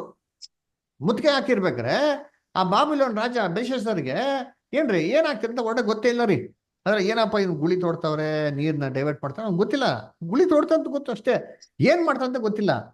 ಅದೇ ರೀತಿ ಕರ್ತನಲ್ಲಿ ಪ್ರೀತಿಗಳೇ, ಇವ ಲೋಕದಲ್ಲಿರಂತ ಸಭೆಗಳಿರಂತ ಮಕ್ಕಳುಗಳಿಗೆ ಕ್ರಿಸ್ತನು ಹೊರಗಡೆಯಿಂದ ಏನ್ ಕೆಲಸ ಮಾಡ್ತಾ ಇದಾರೆ, ಈ ಬಾಬಿಲೋನ್ನ ಕೆಡವದಿಕ್ಕೆ ಏನ್ ಕೆಲಸ ಮಾಡ್ತಂತ ಅವ್ರಿಗೆ ಏನೂ ಗೊತ್ತೇ ಇಲ್ಲ ರೀ. ಅಲ್ವರ, ಯಾಕಂದ್ರೆ ಈ ಸ್ತ್ರೀ ವಾಸ ಮಾಡ್ತಾ ಇರೋದು ಯಾವ್ದ್ರ ಮೇಲೆ ಅಂತೆ, ಅದು ವಾಸ ಮಾಡ್ತಾ ಇರೋದೇ ಒಂದು ನೀರ್ ಮೇಲೆ. ನೀರು ಅಂತಾನೆ ನೋಡಿದ್ರಿ, ಜನ, ಅದರ ಭಾಷೆಗಳು. ನೋಡ್ರ, ಜನಗಳೇ ಇವತ್ತೇನ್ರಿ ಆ ಬಾಬಿಲೋನ್ಗೆ ಸಪೋರ್ಟ್ ಅಂತೆ. ಅಲ್ರ, ನೆಕ್ಸ್ಟ್ ಮುಂದಕ್ಕೆ ಹೋಗೋಣ. ಎಲ್ಲಿ ಅಂದ್ರೆ ಪ್ರಕಟಣೆ 17ನೇ ಅಧ್ಯಾಯದಲ್ಲಿ ಇವಳು ಏನ್ ಮಾಡದಂತೆ, ಕಂಟಿನ್ಯೂ ಮಾಡಿ ಬಂದ್ರೆ 2ನೇ ವಾಕ್ಯನ ಓದ್ಕೊಂಡ್ ಬಂದ್ರಿ. ಓದಿ ರಾಜೇಂದ್ರ ಬದರ್, ಓದಿ. ಓಕೆ, ಸೈಮನ್ ಬದರ್ ಓದಿ. ಯಾವ್ದು ಬ್ರದರ್? ರೆವಲ್ಯೂಷನ್ 17 ವರ್ಷ 2. ಅವಳೊಂದಿಗೆ ಭೂರಾಜರು ಜಾರತ್ವ ಮಾಡಿದರು. ನೋಡ್ರ, ಮತ್ತು ಅವರೊಂದಿಗೆ ಭೂರಾಜರು ಜಾರತ್ವ ಮಾಡಿದ್ರಂತೆ. ಆಮೇಲೆ ಮತ್ತು ಭೂನಿವಾಸಿಗಳು ಅವಳ ಜಾರತ್ವವೆಂಬ ದ್ರಾಕ್ಷಾರಸವನ್ನು ಕುಡಿದು ಮತ್ತರಾದರು. ನೋಡ್ರ, ಅವರು ಭೂಲೋಕದಲ್ಲಿ ಅಂತ ಒಂದು ಜನರು ಅವರ ಒಂದು ದ್ರಾಕ್ಷರಸನ ಕುಡ್ದಿ ಮತರಾಗ್ಬಿಟ್ಟಾರಂತರಿ. ನೋಡಿ, ಈ ಒಂದು ಜಾರತ್ವ ಯಾರಪ್ಪ ಮಾಡಿದ್ರೆ ಭೂರಾಜರು ಅಂತೆ. ಕರ್ತನಲ್ಲಿ ಪ್ರೀತಿಗಳೇ, ಬಾಬಿಲೋನ್ ಲೋಕತಂತ್ರ ಸಭೆ, ಈ ಲೋಕತರಂತೆ ಎಲ್ಲಾ ಸಭೆಗಳು ಇವು ಲೋಕದಲ್ಲಿರೋಂಥ ರಾಜ್ಯಗಳ ಜೊತೆ ಸೇರ್ಕೊಂಡ್ಬಿಟ್ಟು ಆಡಳಿತ ಮಾಡಕ್ ಶುರು ಮಾಡ್ಬಿಟ್ರು. ಕ್ರಿಸ್ತನ ಸಭೆ ಆಡಳಿತ ಮಾಡಕ್ಕೆ ಕರೆದಿಲ್ಲ ರೀ. ಇವಾಗ ಆಡಳಿತ ಮಾಡೋದಲ್ಲ, ಕ್ರಿಸ್ತನ ಜೊತೆಗೆ ಓಟ ಓಡಿದ್ಮೇಲೆ ಆಡಳಿತ ಮಾಡೋದು. ಜೊತೆನಾಗ್ಬಿಡ್ತಾರೆ ಸಭೆಗಳು ಅಂದ್ಬಿಟ್ಟು ಲೋಕಾಧಿಪತಿಗಳ ಜೊತೆ ಸೇರ್ಕೊಂಡ್ಬಿಟ್ಟು ಅಧಿಕಾರ ನಡೆಸಕ್ಕೆ ಶುರು ಮಾಡ್ಬಿಟ್ರು. ಅಂದ್ರೆ ಅದಕ್ಕೆ ಫಸ್ಟ್ ಕ್ಯಾಥೋಲಿಕ್ ಸಭೆ ಅಂತ ಇತ್ತು. ಇದು ರೋಮನ್ ಎಂಪೈರ್ ಜೊತೆ ಸೇರ್ಕೊಂಡು ಏನ್ಬಿಡ್ತು, ರೋಮನ್ ಕ್ಯಾಥೋಲಿಕ್ ಆಗ್ಬಿಡ್ತು. ಇದೇ ತರ ಪ್ರೊಟೆಸ್ಟೆಂಟ್ಸ್ ಎಲ್ಲ ಏನು ಒಳ್ಳೆಯವರು ಅಂತ ತಿಳ್ಕೊಂಬಿಟ್ರಿ. ಪ್ರೊಟೆಸ್ಟೆಂಟ್ಸ್ ಎಲ್ಲಾನು ಹಂಗೆ ರೀ. ಅಲ್ಲ, ಎಲ್ಲಾ ಪೊಲಿಟಿಷಿಯನ್ಸ್ ಸೇರ್ಕೊಂಡ್ಬಿಟ್ಟು ಏನ್ ಮಾಡ್ಬಿಟ್ರು, ಎಲ್ಲರೂ ಎಲ್ಲ ಆಡಳಿತ ಮಾಡಕ್ ಶುರು ಮಾಡ್ಬಿಟ್ಟವ್ರೆ. ಅಲ್ಲರ ಲೋಕದ ರಾಜ್ಯಗಳು ಸೇರ್ಕೊಂಡು ಜೊತೆ ಏನ್ ಮಾಡುತ್ತೆ, ಜಾರತ್ವ. ಜಾರತ್ವ ಏನ್ ಗೊತ್ತಾ, ಗಂಡನ ಜೊತೆ ಬಿಟ್ಬಿಟ್ಟು ಬೇರೆ ಸಂಬಂಧ ಇಟ್ಕೊಂಡ್ರೆ ಇದೇ ಜಾರತ್ವ. ನಮ್ಮ ಗಂಡ, ನಮ್ಮ ಪುರುಷ, ನಮ್ಮ ಯಜಮಾನ, ನಮ್ಮ ಯೇಸು ಕ್ರಿಸ್ತನು. ಯೇಸು ಕ್ರಿಸ್ತನ ಬರುವಿಕೆ ತನಕ ಸಭೆ ಕಾತ್ಕೊಂಡಿರ ಲೋಕದ ರಾಜ್ಯಗಳಿಗೆ ಸೇರ್ಕೊಂಡು ಆಳ್ವಿಕೆ ಮಾಡಿದ್ರೆ ಅದಕ್ಕೆ ಹೇಳ್ತಾರೆ ಜಾರತ್ವ ಅಂತ. ಈ ರೀತಿ ಸಭೆ ಏನ್ ಮಾಡ್ತು, ಜಾರತ್ವ ಮಾಡ್ತು. ಆಮೇಲೆ ಲೋಕದ ಜನಗಳು ಏನ್ ಮಾಡದಂತೆ, ಈ ದ್ರಾಕ್ಷರಸನ ಕುಡ್ದಿ ಆಮೇಲೆ ಇರೋದಂತೆ. ಏನಿದು ದ್ರಾಕ್ಷರಸ? ಈ ದ್ರಾಕ್ಷರಸ ಎಲ್ಲಿಂದ ಬಂತು? ಇದನ್ನ ಅದರಲ್ಲೇ ಓದೋಣ. ಎಲ್ಲಪ್ಪ ಅಂತಂದ್ರೆ 4ನೇ ವಾಕ್ಯ ಓದಿಂತೀನಿ. 4ನೇ ವಾಕ್ಯ ಓದಿ, ಅದರಲ್ಲಿ 4th ರೆವಲ್ಯೂಷನ್ 17:4. ಆ ಸ್ತ್ರೀಯು ಧೂಮ್ರವರ್ಣದ ವಸ್ತ್ರಗಳನ್ನು ರಕ್ತಾಂಬರವನ್ನು ಧರಿಸಿಕೊಂಡು ಚಿನ್ನ, ರತ್ನ, ಮುತ್ತು ಇವುಗಳಿಂದ ಅಲಂಕರಿಸಿಕೊಂಡಿದ್ದಳು. ನೋಡ್ರ, ಅವಳ ಆ ಸ್ತ್ರೀ ಹೆಂಗಿದಳಂತೆ? ಚಿನ್ನದ ಬಟ್ಟಲಿತ್ತು. ಒಂದ್ ನಿಮಿಷ ಬದರ್, ಆ ಸ್ತ್ರೀ ಹೆಂಗಿದ್ರಲ್ಲಿ ನೋಡಕ್ಕೆ ಅಂತಂದ್ರೆ ಎಂತ ಕಲರ್ ನೋಡಿ, ಫಾಸ್ಟ್ ಕಲರ್. ಅದರ ರತ್ನಾಂಬರಗಳು, ಅದರ ಧೂಮ್ರವರ್ಣ, ಅದು ಇದು ಅಂತಂದ್ರ ಹೆಂಗಿದ್ರೆ ಅಂತಾರಲ್ಲೇ, ಒಳ್ಳೆ ಪ್ರಾಸ್ಟಿಟ್ಯೂಟ್ ಹೆಂಗ್ ಡ್ರೆಸ್ ಆಗಿರ್ತಾರೋ ಆ ತರ ಡ್ರೆಸ್ ಆಗೋರು ಅಂತೆ. ಕ್ರಿಸ್ತರ ಸಭೆ ಹೆಂಗಿರ್ಬೇಕು, ಶುದ್ಧ ಕನ್ಯೆ ಅಂತ ಹೇಳಿದಿರ ಜಾರತ್ವಕ್ಕೆ ಸಿದ್ಧವಾಗಿರಂತ ಒಂದು ಏನಾಗಿದೆ ಅಂತೆ. ಇವತ್ತು ಸಭೆ ಮಾರ್ಪಾಡಾಗ್ಬಿಡ್ತು. ಜಾರತ್ವನ ಹೆಂಗ್ ಗೊತ್ತಾ, ನಾನು ಹೇಳ್ದಲ್ಲ, ಕ್ರಿಸ್ತನ ಬಿಟ್ಬಿಟ್ಟು ಬೇರೆ ಎಲ್ಲ ಕ್ರಿಸ್ತನ ಉಪದೇಶಗಳು ಬಿಟ್ಬಿಟ್ಟು ಬೇರೆ ಎಲ್ಲ ಉಪದೇಶಗಳನ್ನ ಫಾಲೋ ಅಪ್ ಮಾಡಿದ್ರೆ ಅದು ಕೂಡ ಜಾರತ್ವ ರೀ. ಅಲ್ದ್ರ ಆಮ್ ನೋಡಿ, ನೆಕ್ಸ್ಟ್ ಹೇಳ್ತಾರೆ, ಕಂಟಿನ್ಯೂ. ಅವಳ ಕೈಯಲ್ಲಿ ಚಿನ್ನದ ಬಟ್ಟಲು ಇತ್ತು. ನೋಡ್ರ, ಅವ್ರ ಕೈನಲ್ಲಿ ಏನಿದೆ ಅಂತೆ, ಚಿನ್ನದ ಬಟ್ಲು ಇದೆ ಅಂತೆ. ಬಾಬಿಲೋನ್ ರಾಜ ಬೆಲ್ಶಸ್ಸರ್ ಕೈನ ಇಟ್ಕೊಂಡ, ಚಿನ್ನದ ಬಟ್ಲು ಇಟ್ಕೊಂಡ. ಇದ್ಯಾರಪ್ಪ ಚಿನ್ನದ ಬಟ್ಲು ಅಂತಂದ್ರೆ, ದೇವರ ಆಲಯದಿಂದ ತರಿಸಿರೋಂಥ ಚಿನ್ನದ ಬಟ್ಲು ಇದೆ. ಅದೇ ತರ ಈ ಸ್ತ್ರೀಲಿ ಏನಿದೆ, ಒಂದು ಚಿನ್ನದ ಬಟ್ಲು ಇದೆ. ಯಾರಪ್ಪ ಚಿನ್ನದ ಬಟ್ಲು ಅಂದ್ರೆ, ಕೈಲಿರೋ ಚಿನ್ನದ ಬಟ್ಲು ಬೈಬಲ್. ಲೋಕದಂತ ಎಲ್ಲಾ ಕ್ರೈಸ್ತವರು, ಎಲ್ಲಾ ಪಾಸ್ಟರ್ಗಳ ಹತ್ರ ಇರೋದು ಬೈಬಲ್. ಇದು ಚಿನ್ನದ ಬಟ್ಲು. ಬೈಬಲ್ ಅಲ್ಲಿ ಏನ್ ದೋಷ ಇಲ್ಲ ರೀ, ಅದು ಚಿನ್ನ, ಅಪ್ಪಟ್ಟ ಚಿನ್ನ, ಪರಿಶುದ್ಧವಾದದ್ದು, ಚಿನ್ನದ ಬಟ್ಲು. ಆದ್ರೆ ಒಳಗಡೆ ಏನೈತಂತೆ, ಕಂಟಿನ್ಯೂ ಮಾಡಿ. ಅದು ಅಸಹ್ಯವಾದವುಗಳಿಂದ, ಅಂದರೆ ಅವಳ ಜಾರತ್ವ ಸಂಬಂಧವಾದ ಅಶುದ್ಧ ವಸ್ತುಗಳಿಂದ ತುಂಬಿತ್ತು. ನೋಡ್ರ, ಇರೋದು ಚಿನ್ನದ ಬಟ್ಲು, ಒಳಗಡೆ ತುಂಬಿರೋದೆಲ್ಲ ಅಸಹ್ಯವಾದಂತ ಜಾರತ್ವದವನ್ನು ತುಂಬಿಬಿಟ್ಟಿದೆ. ಇರೋದು ಏನ್ರಿ, ಚಿನ್ನದ ಗೋಲ್ಡನ್ ಗ್ಲಾಸ್. ಒಳಗಡೆ ಇರ್ಬೇಕಾದ್ರೆ ಏನು ಇರೋದೆಲ್ಲ ಏನಪ್ಪಾ ಅಂದ್ರೆ ಕಳ್ಬಡ್ಡಿ ಸಾರಾಯಿ. ಅದರ ಯೋಚನೆ ಮಾಡಿರ್ತೀನಿ. ಈ ದ್ರಾಕ್ಷರಸನ ಕೊಟ್ಟಿ ಲೋಕದವ್ರಿಗೆ ಎಲ್ಲರಿಗೂ ಏನ್ ಮಾಡ್ಬಿಟ್ರಂತೆ, ಏನ್ರಿ ಅಮೂಲ್ಯರಿಸ್ಬಿಟ್ರಂತೆ. ಅದರ ಇರೋದು ಬೈಬಲ್, ಒಳಗಡೆ ತೆಗೆದೆಲ್ಲ ದುರ್ಬೋಧನೆ. ಈ ದುರ್ಬೋಧನೆ ಎಲ್ಲ ಕುಡ್ದಿ ಕುಡ್ದಿ ಕುಡ್ದಿ ಲೋಕದಲ್ಲಿ ಏನಾಗ್ಬಿಟ್ಟವ್ರೆ, ಅಮಲೇರಿದ್ದಾರೆ. ವೆರಿ ಗುಡ್, ಅಮೂಲ್ಯ ಏರ್ಬಿಟ್ಟವ್ರೆ. ಅಮೂಲ್ಯ ಏರ್ಬಿಡೋದು ಏನ್ ಗೊತ್ತಾ, ಅಮೂಲ್ಯ ಏರ್ಬಿಟ್ರೆ ಪ್ರಜ್ಞೆ ಇರಲ್ಲ, ಕಣ್ಣೇ ಏನಾಗಲ್ಲ, ಸ್ಪಷ್ಟವಾಗಿ ಕಾಣಿಸಲ್ಲ, ಕ್ಲೀನ್ ಆಗಿರಲ್ಲ, ಕ್ಲಾರಿಟಿ ಇರಲ್ಲ. ಅಲ್ರ ಅದಕ್ಕೆ ಕುಡಿದ್ರೆ ಹೆಂಗಿರ್ತದೆ, ಇದೇ ತರ ದುರ್ಬೋಧನೆಗಳನ್ನ ಕುಡಿದ್ರು ಆಗದಂತೆ. ಎಲ್ಲಿ ಕೊಟ್ಟಿದ್ದಾರೆ, ಜ್ಞಾನೋಕ್ತಿ 23ನೇ ಅಧ್ಯಾಯ 29ರಿಂದ 35 ಓದಿ. ಪ್ರಾಬ್ಸ್ 23rd ಚಾಪ್ಟರ್ 29 to 35 ಓದಿ ಸಂತೋಷ್ ಸರ್. ಅಯ್ಯಯ್ಯೋ ಎನ್ನುವರು ಯಾರು? ಅಕಟ ಎಂದು ಕೂಗಿಕೊಳ್ಳುವವರು ಯಾರು? ಯಾರು ಜಗಳವಾಡುತ್ತಾರೆ? ಯಾರು ಗೋಳಾಡುತ್ತಾರೆ? ಯಾರು ಸುಮ್ಮನೆ ಗಾಯ ಪಡುತ್ತಾರೆ? ಯಾರು ಗೋಳಾಡ್ತಾರೆ, ಯಾರು ಸುಮ್ಮನೆ ಗಾಯ ಪಡ್ತಾರೆ. ಆಮೇಲೆ ಕೆಂಪೇರಿದ ಕಣ್ಣುಳ್ಳವರು ಯಾರು? ಕೆಂಪೇರಿದ ಕಣ್ಣುಳ್ಳವರು ಯಾರು? ಮಿತ್ರ ಮದ್ಯಪಾನಾಸಕ್ತರಾಗಿ ದ್ರಾಕ್ಷಾರಸವನ್ನು ಕುಡಿಯುತ್ತಾ ಕಾಲಹರಣ ಮಾಡುವವರೇ. ನೋಡ್ರ, ಕೆಂಪು ಕಣ್ಣು ಯಾರಿಗಿರೋದು? ಅವ್ರಿಗೆ ಇರೋದು. ಅದರ ಕಾರಣನೇ ಇಲ್ದ್ರೆ ಜಗಳ ಮಾಡೋದು ಯಾರು? ಇವ್ರೆ ಕುಡ್ದವ್ರು, ಹಿಂಗಿರ್ತಾರೆ ಕುಡ್ದವ್ರು. ಅದರ ಸುಮ್ನೆ ಅವನು ಹೋಗ್ತಿರ್ತಾನ, ಕಡಮ್ ಟೈ ನೀನ್ ತಿನ್ನ ಅವತ್ತು ನನ್ಗೆ ಹೊಡೆದಿದ್ದು, ನನ್ಗೆ ಗೊತ್ತಿಲ್ಲ, ಯಾಕೆ ಕೊಡ್ದೆ ಅಂತ ಕೇಳೋದು. ಅವ್ನಿಗೆ ಇವ್ನಿಗೆ ಸಂಬಂಧನೇ ಇರಲ್ಲ. ಅಯ್ಯೋ ಅಂತ ತಲೆ ಚಿನ್ನ ಹಾಕ್ಬಿಡ್ತಾರೆ. ಅಯ್ಯೋ ಸರ್ ನಂಗೆ ಗೊತ್ತಿಲ್ಲ ಬಿಟ್ಬಿಡು, ಬಿಡಲ್ಲ ಬಿಡಲ್ಲ ನೋಡಿ ಪೊಲೀಸ್ ಸ್ಟೇಷನ್ ಹೋಗೋಣ ಅಂತಂದ್ಬಿಟ್ಟು. ಅಲ್ರ ಆಮೇಲೆ ಕೆಂಪಿನ ಕಣ್ಣು ಕೆಂಪಿಗೆ ಯಾರಿರ್ತಾರೆ, ಯಾರು ಹಿಂಗೆ ಫುಲ್ ಟೈಟ್ ಆಗ್ಬಿಟ್ಟಾರೆ ಇವ್ರಿಗೆ ಇರೋದು. ಅಲ್ರ ನೋಡಿ ಬೈಬಲ್ ಹೇಳ್ತಾರೆ ಅಂತೀನಿ, ಇದೇ ರೀತಿ ಕೆಂಪೇರಿದ ಕಣ್ಣೂರೋದು ಯಾರಿಗಪ್ಪ ಅಂದ್ರೆ ದ್ರಾಕ್ಷರಸನ. ಬೈಬಲ್ ಏನ್ರಿ ಉಪದೇಶಗಳು, ಅದರ ಸುಳ್ಳು ಉಪದೇಶಗಳು ಕುಡಿದ್ರೆ ಏನಾಯ್ತದೆ, ಕಣ್ಣು ಕಣ್ಣು ಹಿಂಗೇ ಕೆಂಪಗಾಗತ್ರಿ. ಅದರ ಕಾರಣ ಇಲ್ದಿರ ಜಗಳಾಡೋದೇನೋ, ಏನೋ ಬೈಬಲ್ನಲ್ಲಿ ಇಲ್ದಿರೋ ಸತ್ಯನೆಲ್ಲ ಹಿಡ್ಕೊಂಡು ಮಾತಾಡೋಣ ಬಾಪ ಅಂತಂದ್ರೆ, ಬೈಬಲ್ ಇಲ್ದಿರೋಂಥ ಅಸತ್ಯ ಇಟ್ಕೊಂಡು ಏನ್ ಮಾಡೋದು, ಬರೀ ಆರ್ಗ್ಯುಮೆಂಟ್ ಮಾಡೋದು. ಅದರ ಸುಮ್ಮನೆ ಕಾಲಹರಣ ಮಾಡೋದು. ಅದರ ಏನ್ರಿ ಫಾಸ್ಟಿಂಗ್ ಅಂಡ್ ಪ್ರೇಯರ್ ಮಾಡೋದು, ಬೆಳಗ್ಗೆಯಿಂದ ಏನ್ರಿ ಮಾಡೋದು ಸಂಗಲವರೆಗೂ ಫಾಸ್ಟಿಂಗ್ ಪ್ರೇಯರ್ ಮಾಡಿ ಮಾಡಿ ಮಾಡಿ ಮಾಡಿ ಏನಪ್ಪ ಮಾಡಿದ್ರೆ ಸತ್ಯ ಅಂತ ಇಲ್ಲ, ವಾಕ್ಯ ಅಂತ ಇಲ್ಲ, ಬರೀ ಏನ್ ಮಾಡ್ತಾರೆ, ಜಪ ಮಾಡ್ತಾ ಇರೋದು. ಅದರ ಎಷ್ಟು ಸತಿ ಬೈಬಲ್ನಲ್ಲಿ ಅಪೋಸ್ತಲಸ್ ಆಗಲಿ ಯೇಸು ಕ್ರಿಸ್ತ ಆಗಲಿ ಈ ಥರ ಮಾಡವ್ರೆ? ಅದರ ಮಾಡೋರ ವಾಕ್ಯನ ಏನ್ ಮಾಡೋರು ಇಲ್ಲಿ ಎಲ್ಲ ಎತ್ತಿ ಹೇಳಿದ್ರಿ, ಪ್ರೇಯರ್ ಮಾಡೋರು ಇಲ್ಲ ಅಂತಲ್ಲ, ಇದರ ಗಂಟೆಗಟ್ಲೆಲ್ಲ ಪ್ರೇಯರ್ ಮಾಡೋರ. ಯೋಚನೆ ಮಾಡ್ರಿ ಅಂತೀನಿ. ಅದರ ಯೇಸು ಕ್ರಿಸ್ತ ಫೀಸ್ಟಿಂಗ್ ಏನ್ ಪ್ರೇಯರ್ ಮಾಡಿದ್ರು, ಬಂದವ್ರಿಗೆಲ್ಲ ಊಟ ಹಾಕ್ಬಿಟ್ಟು ಕೊಟ್ರು ಅಂತೀನಿ. ಅದರ ಅದಕ್ಕೆ ನೋಡ್ಬೇಕಾರೆ ಏನಂತೆ ಕಾಲಹರಣೆ ಮಾಡೋವಂಥವ್ರು. ಆಮೇಲೆ ನೆಕ್ಸ್ಟ್ ಕಂಟಿನ್ಯೂ ಮಾಡಿಬೋದು, ನೆಕ್ಸ್ಟ್ ವಚನ. ಪಾತ್ರೆಯಲ್ಲಿ ಕೆಂಪಗೆ ಥಳಥಳಿಸುವ ದ್ರಾಕ್ಷಾರಸದ ಮೇಲೆ ಕಣ್ಣಿಡಬೇಡ. ನೋಡ್ರ, ಪಾತ್ರೆಯಲ್ಲಿ ಥಳಥಳಿಸುವಂತ ದ್ರಾಕ್ಷರಸ ನೋಡಿ ನೀನು ಮೋಸ ಹೋಗ್ಬೇಡ. ಈ ದುರ್ಬೋಧನೆಗಳು ನೋಡಿ ನೀನು ಮೋಸ ಹೋಗ್ಬೇಡ. ನೋಡಕ್ ಹೆಂಗೈತೆ, ನೋಡಕ್ ಚೆನ್ನಾಗೈತೆ, ಚಪ್ಪಳ ತಡ್ತಾರೆ, ಅಲುಲಿಯ ಆಮೇನ್ ಸ್ತೋತ್ರ, ಅದರ ಕರ್ತನೆ ಅಲುಲಿಯ ಅಂತ ಹೇಳ್ತಾರೆ, ಇನ್ನೊಬ್ರು ಸಾಕ್ಷಿ ಹೇಳ್ತಾರೆ, ಇನ್ನೊಂದು ಚಪ್ಪಳ ತಡ್ತಾರೆ, ನೋಡಕ್ಕೆಲ್ಲ ಚೆನ್ನಾಗಿದೆ. ಮನೆಗೆ ಬಂದು ಅವಾಗ ಪ್ರಾರ್ಥನೆ ಮಾಡ್ತಾರೆ, ಕೇಕ್ ಕಟ್ ಮಾಡ್ತಾರೆ, ಅದರ ಏನ್ರಿ ಬರ್ತ್ಡೇ ಮಾಡ್ತಾರೆ, ಸೆಲೆಬ್ರೇಷನ್ ಮಾಡ್ತಾರೆ, ಎಲ್ಲ ಚೆನ್ನಾಗಿದೆ.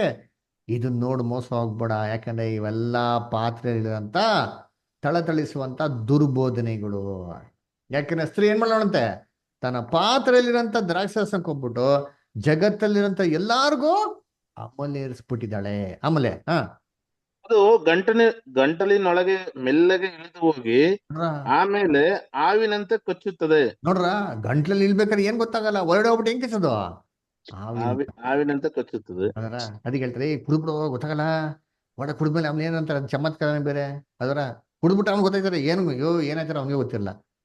ಹೊರಗಡೆ ಹೋಗಿ ಮನೆ ಯಾವ ತರ ಕಚ್ತಾರಂತೆ, ಹಾವಿನ ತರ. ಹಾವು ಅಂದ್ರೆ ಯಾರು ಬೈಬಲಲ್ಲಿ? ಸೈತಾನ್. ಸೈತಾನ. ನೋಡ್ರ, ಇವೆಲ್ಲ ಉಪದೇಶಗಳು ಹೆಂಗಪ್ಪ ಇದೆ ಅಂತಂದ್ರೆ ದೇವ್ರ ಉಪದೇಶ ಅಲ್ಲ ರೀ, ಇದೆಲ್ಲ ದುರುಪದೇಶಗಳು. ಇದನ್ನೆಲ್ಲ ನೋಡ್ಬಿಟ್ಟು ನಾವೆಲ್ಲ ಎಂತ ಬೆರಗಾಗ್ಬಿಟ್ಟು ಇದನ್ನ ಸ್ವಲ್ಪ ಟೇಸ್ಟ್ ಮಾಡ್ತೀನಿ ಕುಡಿತೀನಿ ಅಂತ ಹೋದ ಅಂತಂದ್ರೆ ಏನ್ ಮಾಡಂಗಂದ್ರೆ ಹಾವು ಕೈಲಿ ಕಚ್ಚಿಸ್ಕೊಂಡಂಗೆ ಅಂತೆ. ಹಾವು ಕಚ್ಚಿದ್ರೆ ಹೆಂಗಿರ್ತಾರೆ, ವಿಷ ಇಮ್ಮಿಡಿಯೇಟ್ ಇರ್ಬಿಡ್ತಾರ, ಸ್ಲೋ ಆಗಿರ್ತಾರೆ. ನೋಡ್ರಿ ಇದ್ದೀನಿ ಇದೇ ತರ ದುರ್ಬೋಧನೆಗಳು ನಿಧಾನವಾಗಿ ಏನಾಗೋದು, ಎಲ್ಲಿ ಹೊಡಿಯೋದು, ತಲೆಗೆ ಹೊಡಿಯೋದು ನೋಡ್ರಿ ಇದ್ದೀನಿ. ಅದನ್ನ ಆಮೇಲೆ ನೆಕ್ಸ್ಟ್ ಕಂಟಿನ್ಯೂ ಮಾಡಿಬಿದಾರ. ಹೌದು, ನಾಗದ ಹಾಗೆ ಕಡಿಯುತ್ತದೆ, ನಿನ್ನ ಕಣ್ಣು ಇಲ್ಲದನ್ನೇ ಕಾಣುವುದು. ಕಣ್ಣು ಏನ್ ಕಾಣ್ತಾರಂತೆ, ಇಲ್ದೇ ಇರೋದನ್ನೇ ಕಾಣ್ತಾರೆ. ಅಲ್ಲಿ ಒಬ್ರು ಬರ್ತಾ ಇರ್ತಾರೆ, ನಮ್ ಕಣ್ಣಿಗೆ 4 ಕಾಣಿಸ್ತಾ ಇರ್ತಾರೆ. ಅದರ ಅಲ್ಲಿ ಬಸ್ 1 ಬರ್ತಾ ಇದ್ರೆ 4 ಬಸ್ ಬರ್ತಾ ಇರ್ತಾರೆ. ಆ ಬಸ್ ಹಿಡಿಯಕ್ ಹೋಗ್ತಾರೆ, ಬಸ್ಸೇ ಇರಲ್ಲ ಅಲ್ಲಿ ಅಲ್ವರ. ಇಲ್ಲದನ್ನೇ ಕಾಣುವವು. ನೋಡಿದ್ರ ಬೈಬಲ್ ಇಲ್ದಿರೋದನ್ನೇ ಏನ್ ಮಾಡೋದು, ಅವ್ರ ಕಣ್ಣಿಗೆ ಕಾಣಿಸ್ತದೆ ನೋಡಿದ್ದೀನಿ. ಅದರ ಇಲ್ಲಪ್ಪ ಬೈಬಲ್ ಹೆಂಗಿದೆ ಅಂತಂದ್ರೆ ಸುಮ್ಮನೆ ಬುಧಾರ ಅಂದ್ಬಿಟ್ಟು. ನಾನು ಹಿಂಗೆ ಒಬ್ರ ಹತ್ರ, ಇಲ್ಲ ಬುಧಾರ ಪ್ರಭು ರಾತ್ರಿ ಭೋಜನ ವರ್ಷಕ್ಕೊಂದ್ಸತಿ ತಗೋಬೇಕು. ಎಲ್ಲಿದೆ ಬುಧಾರ ಅಂತಂದ್ರೆ, ಇಲ್ಲ ಬುಧಾರ ವಿಮೋಚನಾ ಕಾಂಡದಲ್ಲಿದೆ, ಯೇಸು ಕ್ರಿಸ್ತು ಮಾಡಿದ್ದು ಪಸ್ಕಕ್ಕೆ ಛಾಯೆ ಬುದ್ರ ಅಂದ್ರೆ, ಅಲ್ಲ ಬುಧಾರ ಯೇಸು ಕ್ರಿಸ್ತು ಪಸ್ಕನೇ ಮಾಡಿದ್ರು ಅಂತ ಹೇಳ್ಕೊಟ್ಟೈತೆ ಅಂತ ನೋಡಿಸ್ದೆ ಕ್ಲೀನ ವಾಕ್ಯ. ಬ್ರದರ್ ಅದು ಯೇಸು ಕ್ರಿಸ್ತು ಪಸ್ಕ ಮಾಡಿದ್ದು, ಅದಕ್ಕೂ ಪ್ರಭು ರಾತ್ರಿ ಭೋಜಕ್ಕೆ ಸಂಬಂಧನೇ ಇಲ್ಲ ಅಂತ ಹೇಳ್ತಾರೆ. ಯೇಸು ಕ್ರಿಸ್ತನೇ ಪಸ್ಕದ ಕುರಿ, ಅವರು ನಮ್ಗ ಕಡ್ದಲ್ಪಟ್ಟಿದ್ರೆ ಅದನ್ನ ಆಚರಣೆ ಮಾಡೋ ಅಂತ ಬೈಬಲ್ ಸ್ಪಷ್ಟವಾಗಿದೆ. ವಾಕ್ಯ ಓದಪ್ಪ ಅಂತಂದ್ರೆ ಅದನ್ನ ವಾಕ್ಯನೇ ಓದ್ತಾ ಇಲ್ಲ. ಯೇಸು ಕ್ರಿಸ್ತ ಹೇಳ್ತಾರೆ, ಅಯ್ಯೋ ಈ ಒಂದು ಪಸ್ಕನ, ಈ ಒಂದು ಹೊಸ ಪಸ್ಕದ ಪದ್ಧತಿಯನ್ನು ನಿಮ್ಮ ನಡುವೆ ನಾನು ಆಚರಣೆ ಮಾಡಬೇಕು, ನಿಮ್ ಜೊತೆ ತಿನ್ಬೇಕು ಅಂತ ಬಹು ಕುತೂಹಲದಿಂದ ಇದ್ದೀನಿ ಅಂತ ವಾಕ್ಯ ಐತಲ್ಲಪ್ಪ ಅಂತಂದ್ರೆ, ಅಲ್ಲ ಬದರ ಅದು ಬೇರೆ ಇದು ಬೇರೆ ಅಂತ. ಬೈಬಲ್ನ ಇಲ್ದಿರೋದೇ ಏನಾಗೋದು, ಕಣ್ಣಿಗೆ ಕಾಣಿಸ್ತದೆ. ಯಾಕೆ ಹೇಳಿ, ಬೈಬಲ್ ಮೇಲೆ ನಂಬಿಕೆ ಇಲ್ವಲ್ಲ. ಬೈಬಲ್ ಮೇಲೆ ನಂಬಿಕೆ ಇದ್ರೆ ಬೈಬಲ್ ಇರೋದು ಕಾಣಿಸ್ತದೆ, ಬೈಬಲ್ ಇಲ್ದಿರೋದು ಕಾಣಿಸ್ತದೆ. ಏನ್ ಹೇಳಿ, ನಮ್ ಬೈಬಲ್ ಇಲ್ದಿರೋದೇ ನಂಬ್ತಾವ್ರೆ ಅಂತ ಅರ್ಥ ಅಲ್ಲರ. ಆಮೇಲೆ ನೆಕ್ಸ್ಟ್ ದುರ್ಬೋಧನೆ ಕೂಡ ಏನಾಗ್ತದೆ ನೆಕ್ಸ್ಟ್. ಮನಸ್ಸು ವಿಪರೀತಗಳನ್ನು ಹೊರಡಿಸುವುದು. ಮನಸ್ಸು ಏನ್ರಿ ವಿಪರೀತಗಳು ಇಲ್ದಿರದೆ ಮಾತಾಡ್ತಾರೆ ನೋಡಿರ್ತೀನಿ, ಗಂಟೆ ಗಟ್ಲೆ ಮಾತಾಡ್ತಾರೆ. ಏನು ಬೈಬಲ್ ಇರೋದು ಒಂದು ಸ್ಟಫ್ ಇರಲ್ಲ, ಬರೀ ಕಂತೆ ಪುರಾಣ ಕತೆಗಳು. ಅದರ ಜೋಕ್ಸ್ಗಳು, ಬರೀ ಹಾಡುಗಳು, ಸಂಗೀತಗಳು, ಅವ್ರ ಬಗ್ಗೆ ಇವ್ರ ಬಗ್ಗೆ ಸಾಕ್ಷಿಗಳು ಹೇಳ್ಬಿಟ್ಟು ಕತೆ ಮುಗಿಸ್ಬಿಡೋದು. ವಾಕ್ಯ ಎಲ್ಲಪ್ಪ ಇದ್ದಾರೆ, ವಾಕ್ಯನೇ ಇಲ್ಲ ಅಲ್ದಾರ. ಆಮೇಲೆ ನೆಕ್ಸ್ಟ್ ನೀನು ಸಮುದ್ರದ ನಡುವೆಯಾಗಲಿ ಹಡಗಿನ ಕಂಬದ ತುದಿಯಲ್ಲಾಗಲಿ ಮಲಗಿರುವವನಂತೆ ಇರುವೆ. ನೋಡ್ರ, ಇಂಥವ್ರು ಹೆಂಗಪ್ಪ ಇರ್ತಾರೆ ಅಂತಂದ್ರೆ ಸಮುದ್ರದ ಮೇಲೆ ಮಲ್ದಂಗಿರ್ತಾರೆ ಅಂತ ಹೇಳ್ತಾರೆ. ಏನ್ರಿ ಕಂಬದ ಮೇಲೆ ತುದಿಯಲ್ಲಿ ಹಡಗಿನ ಕಂಬದ ತುದಿಯಲ್ಲಾಗಲಿ ಅಡುಗೆ ಮೇಲೆ ಕಂಬ ಇದೆ ಗೊತ್ತಾ? ಮೇಲೆ ತುದಿಯಲ್ಲಿ ನಿಂತ್ಕೊಳಕಾಯ್ತದ? ಹೆಂಗಿರ್ತಾರೆ ಅದು? ಅಂತ ಆಡ್ತಿರ್ತಾರೆ. ಏನರ್ಥ ಅಂದ್ರೆ ಇವರೆಲ್ಲ ಸತ್ಯಲ್ ದೃಢವಾಗಿರಲ್ಲ. ಇವತ್ತು ಈ ಕಡೆಗೆ ವಾಲ್ತಾರೆ, ನಾಳೆ ಈ ಕಡೆ ವಾಲ್ತಾರೆ. ದುಡುವಾಗಿಲ್ದಿರೋರು ಅಂತ ಅರ್ಥ. ನೀರ್ ಬಂದು ಮಲ್ಕೊಳಕಾಯ್ತದ? ಹೆಂಗಿರ್ತಾರೆ ಹಿಂಗೆ ಕುಡ್ದವ್ನು ಹೆಂಗ್ ನಡೀತಾರೆ ರೋಡಲ್ಲಿ? ಒಂದ್ಸಲ ಲೆಫ್ಟಿಗೆ ಹೋಗ್ತಾ ಇರ್ತಾನೆ, ಅವ್ನು ರೈಟಿಗೆ ಹೋಗ್ತಾನೆ ಅಂತ ತಿಳ್ಕೊಂತ ಇರ್ತಾನೆ. ಆಮೇಲೆ ತಪ್ಪದ ಹಿಂಗ್ ಬರ್ತಾರೆ, ತಿರ್ಗಿ ಬಂದು ಏನ್ ಮಾಡ್ತಾರೆ ವಾಪಸ್ ಹಿಂಗೆ. ನೆಟ್ಟಿಗೆ ಇರಲ್ಲ, ಸ್ಥಿರವಾದ ಮನಸ್ಸಿಲ್ಲ. ಯಾಕಪ್ಪ ಅಂದ್ರೆ ಕುಡ್ದಿರೋದು ಏನ್ರಿ? ಕುಡ್ದಿರೋದು ಏನೋ ದುರ್ಬೋಧನೆ. ಕಪ್ಪು ಗೋಲ್ಡನ್ ಕಪ್ಪು. ಬೈಬಲ್ ಚೆನ್ನಾಗೈತೆ, ಬೈಬಲ್ ಓಡಿರೋದೆಲ್ಲ ಅಶುದ್ಧವಾಗಿರೋ ಬೋಧನೆಯಿಂದ ಇದೆಲ್ಲ ಕುಡ್ದು ಆಮೇಲೆ ಏರ್ಬಿಟ್ಟವ್ರೆ. ಆಮೇಲೆ ನೆಕ್ಸ್ಟ್ ಜನರು ನನ್ನನ್ನು ಹೊಡೆದರೂ ನೋವಾಗಲಿಲ್ಲ, ಬಡಿದರೂ ತಿಳಿಯಲಿಲ್ಲ. ನೋಡ್ರ, ಇಂಥವ್ರಿಗೆ ದೇವ್ರು ಎಷ್ಟೇ ಹೊಡಿಲಿರಿ, ಎಷ್ಟೇ ಶಿಕ್ಷೆ ಕೊಡ್ಲಿ, ಎಷ್ಟೇ ಗದರ್ಸ್ಲಿ, ಇವ್ರು ಯಾವತ್ತು ಏನಾಗಲ್ಲ, ಮಿಸ್ಟೇಕು ರಿಯಲೈಸ್ ಆಗಲ್ಲ. ಆಮೇಲೆ ಯಾವಾಗ ಎಚ್ಚೆತ್ತೇನೋ ಪುನಃ ಅದನ್ನೇ ಹುಡುಕೇನು ಎಂದುಕೊಳ್ಳುವೆ. ನೋಡ್ರಾ, ಯಾವ ಎಚ್ಚರಿಸೋದು ಸರಿ ಏನ್ರಿ ತಿರ್ಗಾ ಅದನ್ನೇ ಹೋಗಿ ಏನ್ ಮಾಡ್ತಾರಂತೆ. ಅದಕ್ಕೆ ಹೊಡಿತೀನಿ, ಯೋಚನೆ ಮಾಡಿ. ಈ ಬೈಬಲ್ ಸ್ಟಾರ್ಟ್ ಮಾಡ್ಬೇಕು, ಎಷ್ಟು ಜನ ಬರ್ತಾಯಿದ್ರು? 30 ಜನ ಹೆಚ್ಚು ಕಮ್ಮಿ ಬರ್ತಾಯಿದ್ರು. ಇವತ್ತು ಎಷ್ಟು ಜನ ಉಳ್ದವ್ರೆ? ಎಷ್ಟು ಜನ ಉಳ್ದವ್ರೆ? 11 ಜನ. ಇದ್ರಲ್ಲಿ ನಾಳೆ ನೀವು ಸತ್ಯ ಎಲ್ಲ ಕೇಳ್ಬಿಟ್ಟು ಸತ್ಯಕ್ಕಾಗಿ ಬದುಕಬೇಕು, ಇವೆಲ್ಲ ಸುಳ್ಳು ಬಿಡಬೇಕು ಅಂದ್ರೆ ನೆಕ್ಸ್ಟ್ ವೀಕಿನ ಎಷ್ಟು ಜನ ಬರ್ತೀರಾ? ನನ್ಗೆ ಗೊತ್ತಿರ ಹಂಗೆ 3 ಜನ ಮೇಲೆ ಬರಲ್ಲ. ಅದ್ರ ಇದೇ ಹೇಳೋದು. ತಿರ್ಗಾ ಎಚ್ಚೆತ್ ಮೇಲೆ ಇದೇ ದುರ್ಬೋಧನೆಗೆ ಹೋಗಿ ತಿರ್ಗಾ ಅದೇ ಏನ್ರಿ ಬಾಲ್ ದೇವತೆಗಳಿಗೆ ಏನ್ ಮಾಡೋದು? ಆರಾಧನೆ ಮಾಡೋದು, ಕೆಲಸಗಳೇ ಮಾಡೋಂಥದ್ದು ಅಲ್ದರ. ಅದಕ್ಕೆ ನೋಡ್ಬೇಕಾರೆ ಈ ಜಗತ್ತೆಲ್ಲ ಕುಡ್ದು ಆಮೇಲೆ ಏರ್ಬಿಟ್ಟವ್ರೆ. ಅವ್ರು ಜಾರತ್ವಮ್ ಅಂತ ದ್ರಾಕ್ಷರಸನ ಆಮೇಲೆ ಏರ್ಬಿಟ್ಟವ್ರೆ. ಅದಕ್ಕೆ ದೇವ್ರು ಹೆಂಗ್ ಗೊತ್ತು ಜಜ್ಮೆಂಟ್ ಕೊಟ್ರು? ಆ ಬಾಬುಲಿಂಗ್ ಏನ್ ಜಜ್ಮೆಂಟ್ ಕೊಟ್ರು? ನಿಮ್ಮ ಭಾಷೆ ಏನಾಗಿದೆ? ತಾರುಮಾರು. ಅದರ ಆ ಬಾಬುಲನ್ನ ಕೆಡುಬಿಟ್ರು. ಅದೇ ರೀತಿ ಈ ಬಾಬುಲಿಂಗೆ ಕೊಡಂತ ದೇವರು ಆಜ್ಞೆ ಏನಂತ ನೋಡಿದ್ದೀನಿ. ಓದೋಣ, ಪ್ರಕಟಣೆ 18ನೇ ಅಧ್ಯಾಯ 1-4. ರಾಜೇಂದ್ರ ಬದರ್ ಓದ್ತೀರಾ? Revelation 18 chapter 1, 2, 3, 4. Okay, Simon brother ಓದ್ತೀರಾ? ಓದ್ತೀನಿ ಬ್ರದರ್. ಇದಾದ ಮೇಲೆ ಮಹಾ ಅಧಿಕಾರವುಳ್ಳ ಮತ್ತೊಬ್ಬ ದೇವದೂತನು ಪರಲೋಕದಿಂದ ಇಳಿಯುವುದನ್ನು ಕಂಡೆನು. ಅವನ ಪ್ರಭಾವದಿಂದ ಭೂಮಿಗೆ ಪ್ರಕಾಶ ಉಂಟಾಯಿತು. ಅವನು ಗಟ್ಟಿಯಾದ ಶಬ್ದದಿಂದ ಕೂಗುತ್ತಾ, ಬಿದ್ದಳು ಬಿದ್ದಳು, ಬಾಬಲೆಂಬ ಮಹಾನಗರಿಯು ಬಿದ್ದಳು, ನೋಡ್ರ, ದೇವಗಳ ವಾಸಸ್ಥಾನವು. ಇಲ್ಲಿ ಏನ್ ನೋಡ್ತೀವಿ ಅಂದ್ರೆ ಒಬ್ಬ ದೇವದೂತನ ಪ್ರಭಾವದಿಂದ, ಅವ್ರು ಬರುವಂತ ಪ್ರಭಾವದಿಂದ ಭೂಮಿಗೆ ಪ್ರಕಾಶ ಉಂಟಾಯ್ತು. ಇದು ಯೇಸು ಕ್ರಿಸ್ತನು. ಯೇಸು ಕ್ರಿಸ್ತ ಬಂದಿದ ತಕ್ಷಣ ಭೂಲೋಕಿಗೆ ಬೆಳಕು ಬಂತು. ಬೆಳಕು ಏನ್ರಿ? ಸತ್ಯ, ಜ್ಞಾನ, ತಿಳುವಳಿಕೆ ಬಂತು.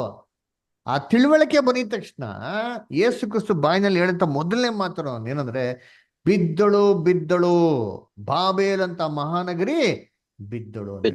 ಯಾಕೆ 2 ಸತಿ ಹೇಳ್ತಾರೆ ಬಿದ್ದಳು ಬಿದ್ದಳು ಅಂತ? ಒಂದೇ ಸತಿ ಹೇಳ್ಬೋದಿತ್ತಲ್ಲ, ಬಿದ್ಲು ಅಂದ್ರೆ ಮುಗಿದೋಯ್ತು. ಬಿದ್ದಳು ಬಿದ್ದಳು ಅಂತ ಏನ್ ಕೇಳ್ಬೇಕು? ಏನು ಗೊತ್ತಾ? ಬಾಬಿಲೋನ್ಗೆ 2 ಭಾಗ ಇದೆ.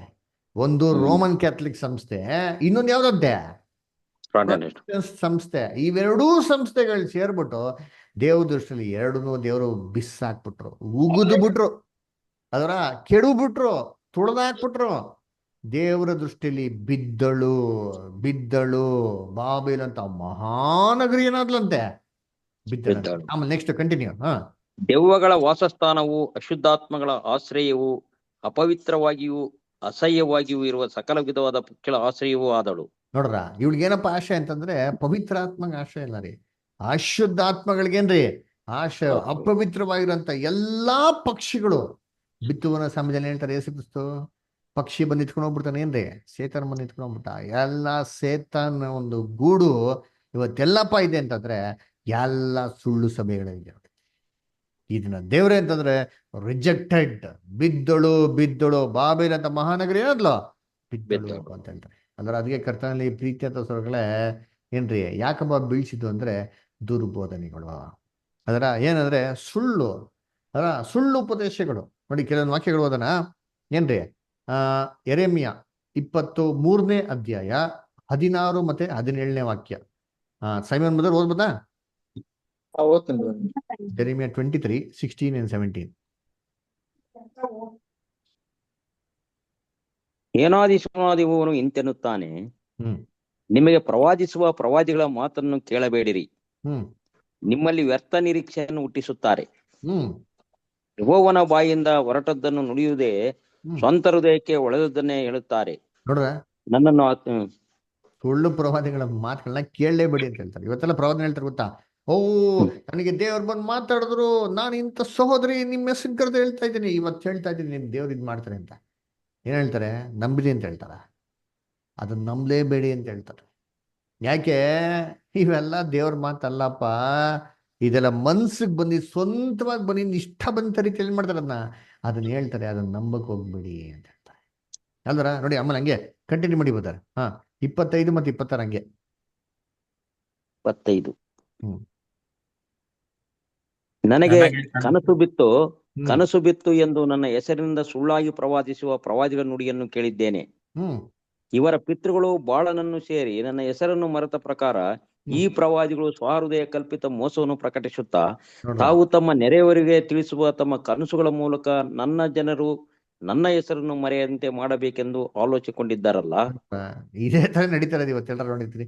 ಒಂದ್ ಕನಸು ಏನ್ ಹೇಳ್ಬಿಟ್ರೆ, ಆ ಕನ್ಸಲ್ಲಿ ಏನೋ ಒಂದು 5% ನೆರವೇರ್ಬಿಟ್ರೆ ಅಯ್ಯೋ ದೇವ್ರೇ ಮಾಡ್ಬಿಟ್ರು ಅಂತ. ಇನ್ 95% ಸುಳ್ಳು. ಅದೇನು ಪರ ಇಲ್ವಾ? ಇದು ಹೆಂಗಾಗ್ಬಿಡ್ತು ಅಂತಂದ್ರೆ, ಅದು ಸೌಲ್ ರಾಜ ಮಾಡ್ಕತ್ತಿಸ್ತೀನಿ ನೋಡಿದ್ನಲ್ಲ, ಆ ತರ ಕತೆ ಆಗೋಯ್ತು.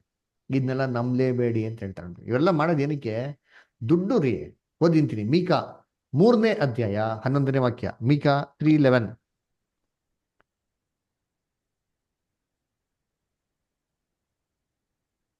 ಓದಿ ಜೋಸಫ್. ಮುಖಂಡರೆಲ್ಲರೂ ಲಂಚಕ್ಕೆ ನ್ಯಾಯ ತೀರಿಸುತ್ತಾರೆ, ಯಾಜಕರು ಸಂಬಳಕ್ಕಾಗಿ ಉಪದೇಶಿಸುತ್ತಾರೆ, ಪ್ರವಾದಿಗಳು ಹಣಕ್ಕೋಸ್ಕರ ಕಣಿ ಹೇಳುತ್ತಾರೆ. ನೋಡ್ರ, ಕ್ಲೀನ್ ಆಗಿ ನೋಡಿರ್ತೀರಿ. ಹಣಕ್ಕೋಸ್ಕರ ಕಣಿ ಹೇಳ್ತಾರೆ, ಉಪದೇಶ ಮಾಡೋದೆಲ್ಲ ಕಾಸುಗೋಸ್ಕರ ಅಂತೆ. ನೋಡ್ರ, ಕಾಸು ಕೊಡ್ಲಿ ಅದು ತಕ್ಕಂತೆ ಅಂತೆ ಉಪದೇಶ. ಅಂದ್ರೆ 10% ಕೊಟ್ರೆ ಉಪದೇಶ. ಯಾರು 10% ಜಾಸ್ತಿ ಕೊಡ್ತಾರೋ, ಏನ ಟೈಟ್ಸ್ ಕೊಡ್ತಾರೆ ಗೊತ್ತಾ? ಅದ್ ಯಾರು ಕೊಡ್ತಾರೋ ಅವ್ರ ಮನೆಗೆ ಹೋಗಿ ಒಳ್ಳೆ ಉಪದೇಶ ರೀ. ಯಾರು ಕೊಡಲ್ಲ ಮನೆಗೆ ಹೋಗಿ ಮಾಡೋದು, ಜಡ್ಜ್ಮೆಂಟ್ ಏನ್ ಮಾಡೋದು? ಪಾಸ್ ಮಾಡೋದು. ಅಲ್ವರ? ಕರ್ತನಲ್ಲಿ ಪ್ರೀತಿ ಅಂತ ಸಹೋದರ ಸಹೋದರಿಯರೇ, ಏನ್ರಿ ಎಲ್ಲ ಉಪದೇಶಗಳು ಸುಳ್ಳು ಉಪದೇಶಗಳು ಅಲ್ಲರ? ಅದಕ್ಕೆ ದೇವ್ರ ಏನ್ ಗೊತ್ತಾ ಹೇಳ್ತಾರೆ? ನಿನ್ನ ಪಾಪ ಆಕಾಶಕ್ಕೇರಿದೆ, ಮನೆ ತೆಕೆಲ್ ಉಪಾರ್ಸಿನ್. ಹೇಳ್ದ ಮನೆ ತೆಕೆಲ್ ಸ್ಪರ್ಧೆ. ದೇವರು ನಿನ್ನ ತಕ್ಕಡಿಗೆ ತೂಕ ಮಾಡಿದ್ದಾರೆ, ಕಮ್ಮಿಯಾಗಿ ಕಾಣಲ್ಪಟ್ಟಿದ್ಯಾ. ನಿನ್ ಪಾಪ ಏನಾಗಿದೆ? ಆಕಾಶಕ್ಕೆ ಏರ್ಬಿಟ್ಟಿದೆ. ನಿನ್ನ ತೂಕ ಆಗ್ತಾ ಇದಾರೆ, ಎಣಿಸ್ತಾ ಇದ್ದಾರೆ. ಅದರಿಂದ ನಿನ್ನ ರಿಜೆಕ್ಟ್ ಮಾಡಿ ಬಿಸಾಕಿದ್ದಾರೆ ಅಂತ ಹೇಳ್ತಾರೆ. ಸೇಮ್ ಇದೇ ತರ ದೇವ್ರ ಬಾಬಿಲೋನ್ ಹೇಳ್ತಾರೆ. ಎಲ್ಲಿ ಹೇಳ್ತಾರೆ ನೋಡಿರ್ತೀನಿ? ಎಲ್ಲಿ ಓದನ? ರೆವಲ್ಯೂಷನ್ 18:5 ಓದಿರ್ತೀನಿ. ರೆವಲ್ಯೂಷನ್ 18:5.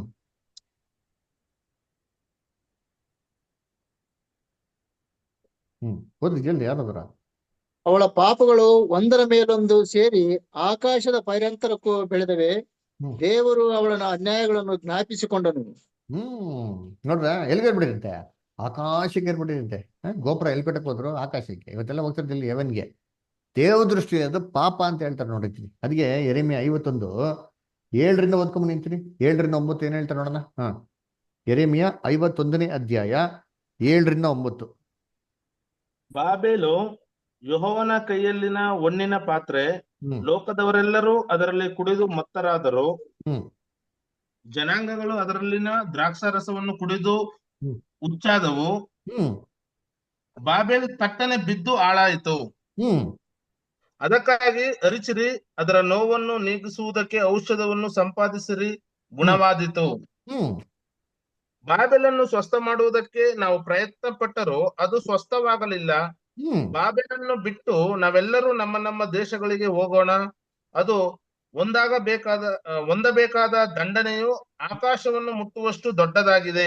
ನೋಡ್ರ, ಹೌದು, ಗಗನದವರೆಗೂ ಬೆಳೆದಿದೆ. ನೋಡ್ರ, ಗಗನದವರೆಗೂ ಬಂದಿದೆ. ಅದರಿಂದ ಇದ್ ಫಸ್ಟ್ ಬಿಟ್ಟು ಹೊರಗಡೆ ಹೋಗ್ಬಣ್ಣ. ಇದೀಗೊಂದು ಶಿಕ್ಷೆ ಬರ್ತೈತೆ. ಆ ಕಾಲದ ಬಾಬೆಲಿಗೆ ಎಂತ ದೊಡ್ಡ ಶಿಕ್ಷೆ ಬಂತು? ಒಂದೇ ರಾತ್ರಿಲಿ ಕೆಡು ಹಾಕ್ಬಿಟ್ರು. ಹೆಂಗ್ ಕೆಡು ಹಾಕಿದ್ರು? ನೀರ್ನ ರಾಜ ಡೈವರ್ಟ್ ಮಾಡ್ದ. ನೀರ್ನ ಡೈವರ್ಟ್ ಮಾಡ್ಬಿಟ್ಟು ರಾಜ ಮತ್ತೆ ಸೈನಿಕರೆಲ್ಲಾರು ಈ ನೀರಿನ ಬದಲಾಗಿ ಹೊರಗಡೆ ಹೋಗ್ಬಿಟ್ರು. ಬಾಬಿಲೋನ್ನ ಕೆಡ್ಬಿಟ್ರು. ಇದೇ ರೀತಿ ರಾಜಾದಿ ರಾಜ ಒಬ್ರು ಇದ್ದಾರೆ, ಕೂರೇಸ್ ರಾಜ ಅಲ್ವರ. ಅವ್ರ ಬಗ್ಗೆ ಓದ ನೋಡಿದ್ವಿ. ಪ್ರಕಟಣೆ 16:12 ಓದಿ. ಎಲ್ಲಿ ಪ್ರಕಟಣೆ 16:12 ಓದ್ರಿ ಅಂತೀನಿ. ಯಾರು ಓದ್ತೀರಾ? ಹಾ, ಓದಿ ಬಿಟ್ಟ. ಆರನೆಯವನು ತನ್ನ ಪಾತ್ರೆಯಲ್ಲಿದ್ದದ್ದನ್ನು ಯುಫ್ರಟೀಸ್ ಎಂಬ ಮಹಾನದಿಯ ಮೇಲೆ ಹೊಯ್ಯಲು ಅದರ ನೀರು ಇಂಗಿ ಹೋಯಿತು. ಇದರಿಂದ ಮೂಡಣ ದಿಕ್ಕಿನಿಂದ ಬರುವ ರಾಜರಿಗೆ ಮಾರ್ಗವು ಸಿದ್ಧವಾಯಿತು. ನೋಡ್ರ ಎಷ್ಟು ಕ್ಲೀನ್ ಆಗಿ ಕೊಟ್ಟ ನೋಡಿರ್ತೀನಿ. ಏನಪ್ಪ ಆಯ್ತು ಅಂದ್ರೆ, ಆರನೇವನು ನೀರು ಎಲ್ಲೂ ಇದ್ದಂತೆ ಕಳಸದಲ್ಲಿ ಯಾವ ನದಿ ಮೇಲೆ ಓದಿದ್ದು? ಯಾವ ನೀರ್ ಮೇಲೆ? ಯೂಫ್ರಟೀಸ್. ನೋಡ್ರ ಯೂಫ್ರಟೀಸ್ ನದಿ ಮೇಲೆ ಬಾಬಿಲೋನ್ ಕೊಟ್ಟಿದ್ದು. ಪ್ರಕಟಣೆ ಪುಸ್ತಕದಲ್ಲಿ ಒಂದು ಯೂಫ್ರಟೀಸ್ ನದಿ ಅಂದರೆ ಇದ್ರ ಮೇಲೆ ಕಟ್ಟಿದಂತ ಬಾಬಿಲೋನ್ ಇದೆ, ಅದೇ ಸುಳ್ಳು ಸಭೆ. ಈ ಸುಳ್ಳು ಸಭೆಗೆನೆ ಸಪೋರ್ಟ್ ಯಾರು ಗೊತ್ತಾ ಇವತ್ತು? ನೀರು ಅಂದ್ರೆ ಏನ್ ನೋಡ್ರಿ, ಜನಾಂಗ, ಇಡೀ ಲೋಕದ ಜನಗಳು ಇವತ್ತು ಸಭೆಗಳಿಗೆ ಹೋಗ್ತಾ ಇರೋದನ್ನೇ ಸಭೆಗೆ ಸಪೋರ್ಟ್. ಕರ್ತನು ಏನ್ ಗೊತ್ತಾ ಮಾಡ್ತಾರೆ ಏನ್ರಿ? ಫಸ್ಟ್ ಯೂಫ್ರಟೀಸ್ ನದಿನ ಡ್ರೈ ಮಾಡ್ತಾರೆ. ಜನಗಳು ಈ ಸುಳ್ಳು ಸಭೆಗಳಿಗೆ ಸಪೋರ್ಟ್ ಕೊಡದೇ ರೀತಿಲಿ, ಸುಳ್ಳು ಸಭೆಗೆ ಹೋಗದೆ ರೀತಿಲಿ ಅದನ್ನೇನ್ ಮಾಡ್ತಾರೆ? ಕಂಪ್ಲೀಟ್ ಆಗಿ ಸ್ಟಾಪ್ ಮಾಡ್ತಾರೆ. ಅವಾಗ ಮೂಡನ ದಿಕ್ಕಿಂದ ಬರುವಂತ ರಾಜನಿಗೆ ಏನಾಗ್ತಂತೆ? ಅಲ್ಲಿ ಸಿದ್ಧವಾಯಿತು. ಮಾರ್ಗ ಸಿದ್ಧವಾಯ್ತು. ಮೂಡನ ದಿಕ್ಕಂದ್ರೆ, ಮೂಡನ ದಿಕ್ಕಿನ ಏನ್ ಬರ್ತದೆ? ಮೂಡನ ಯಾವ ದಿಕ್ಕದು?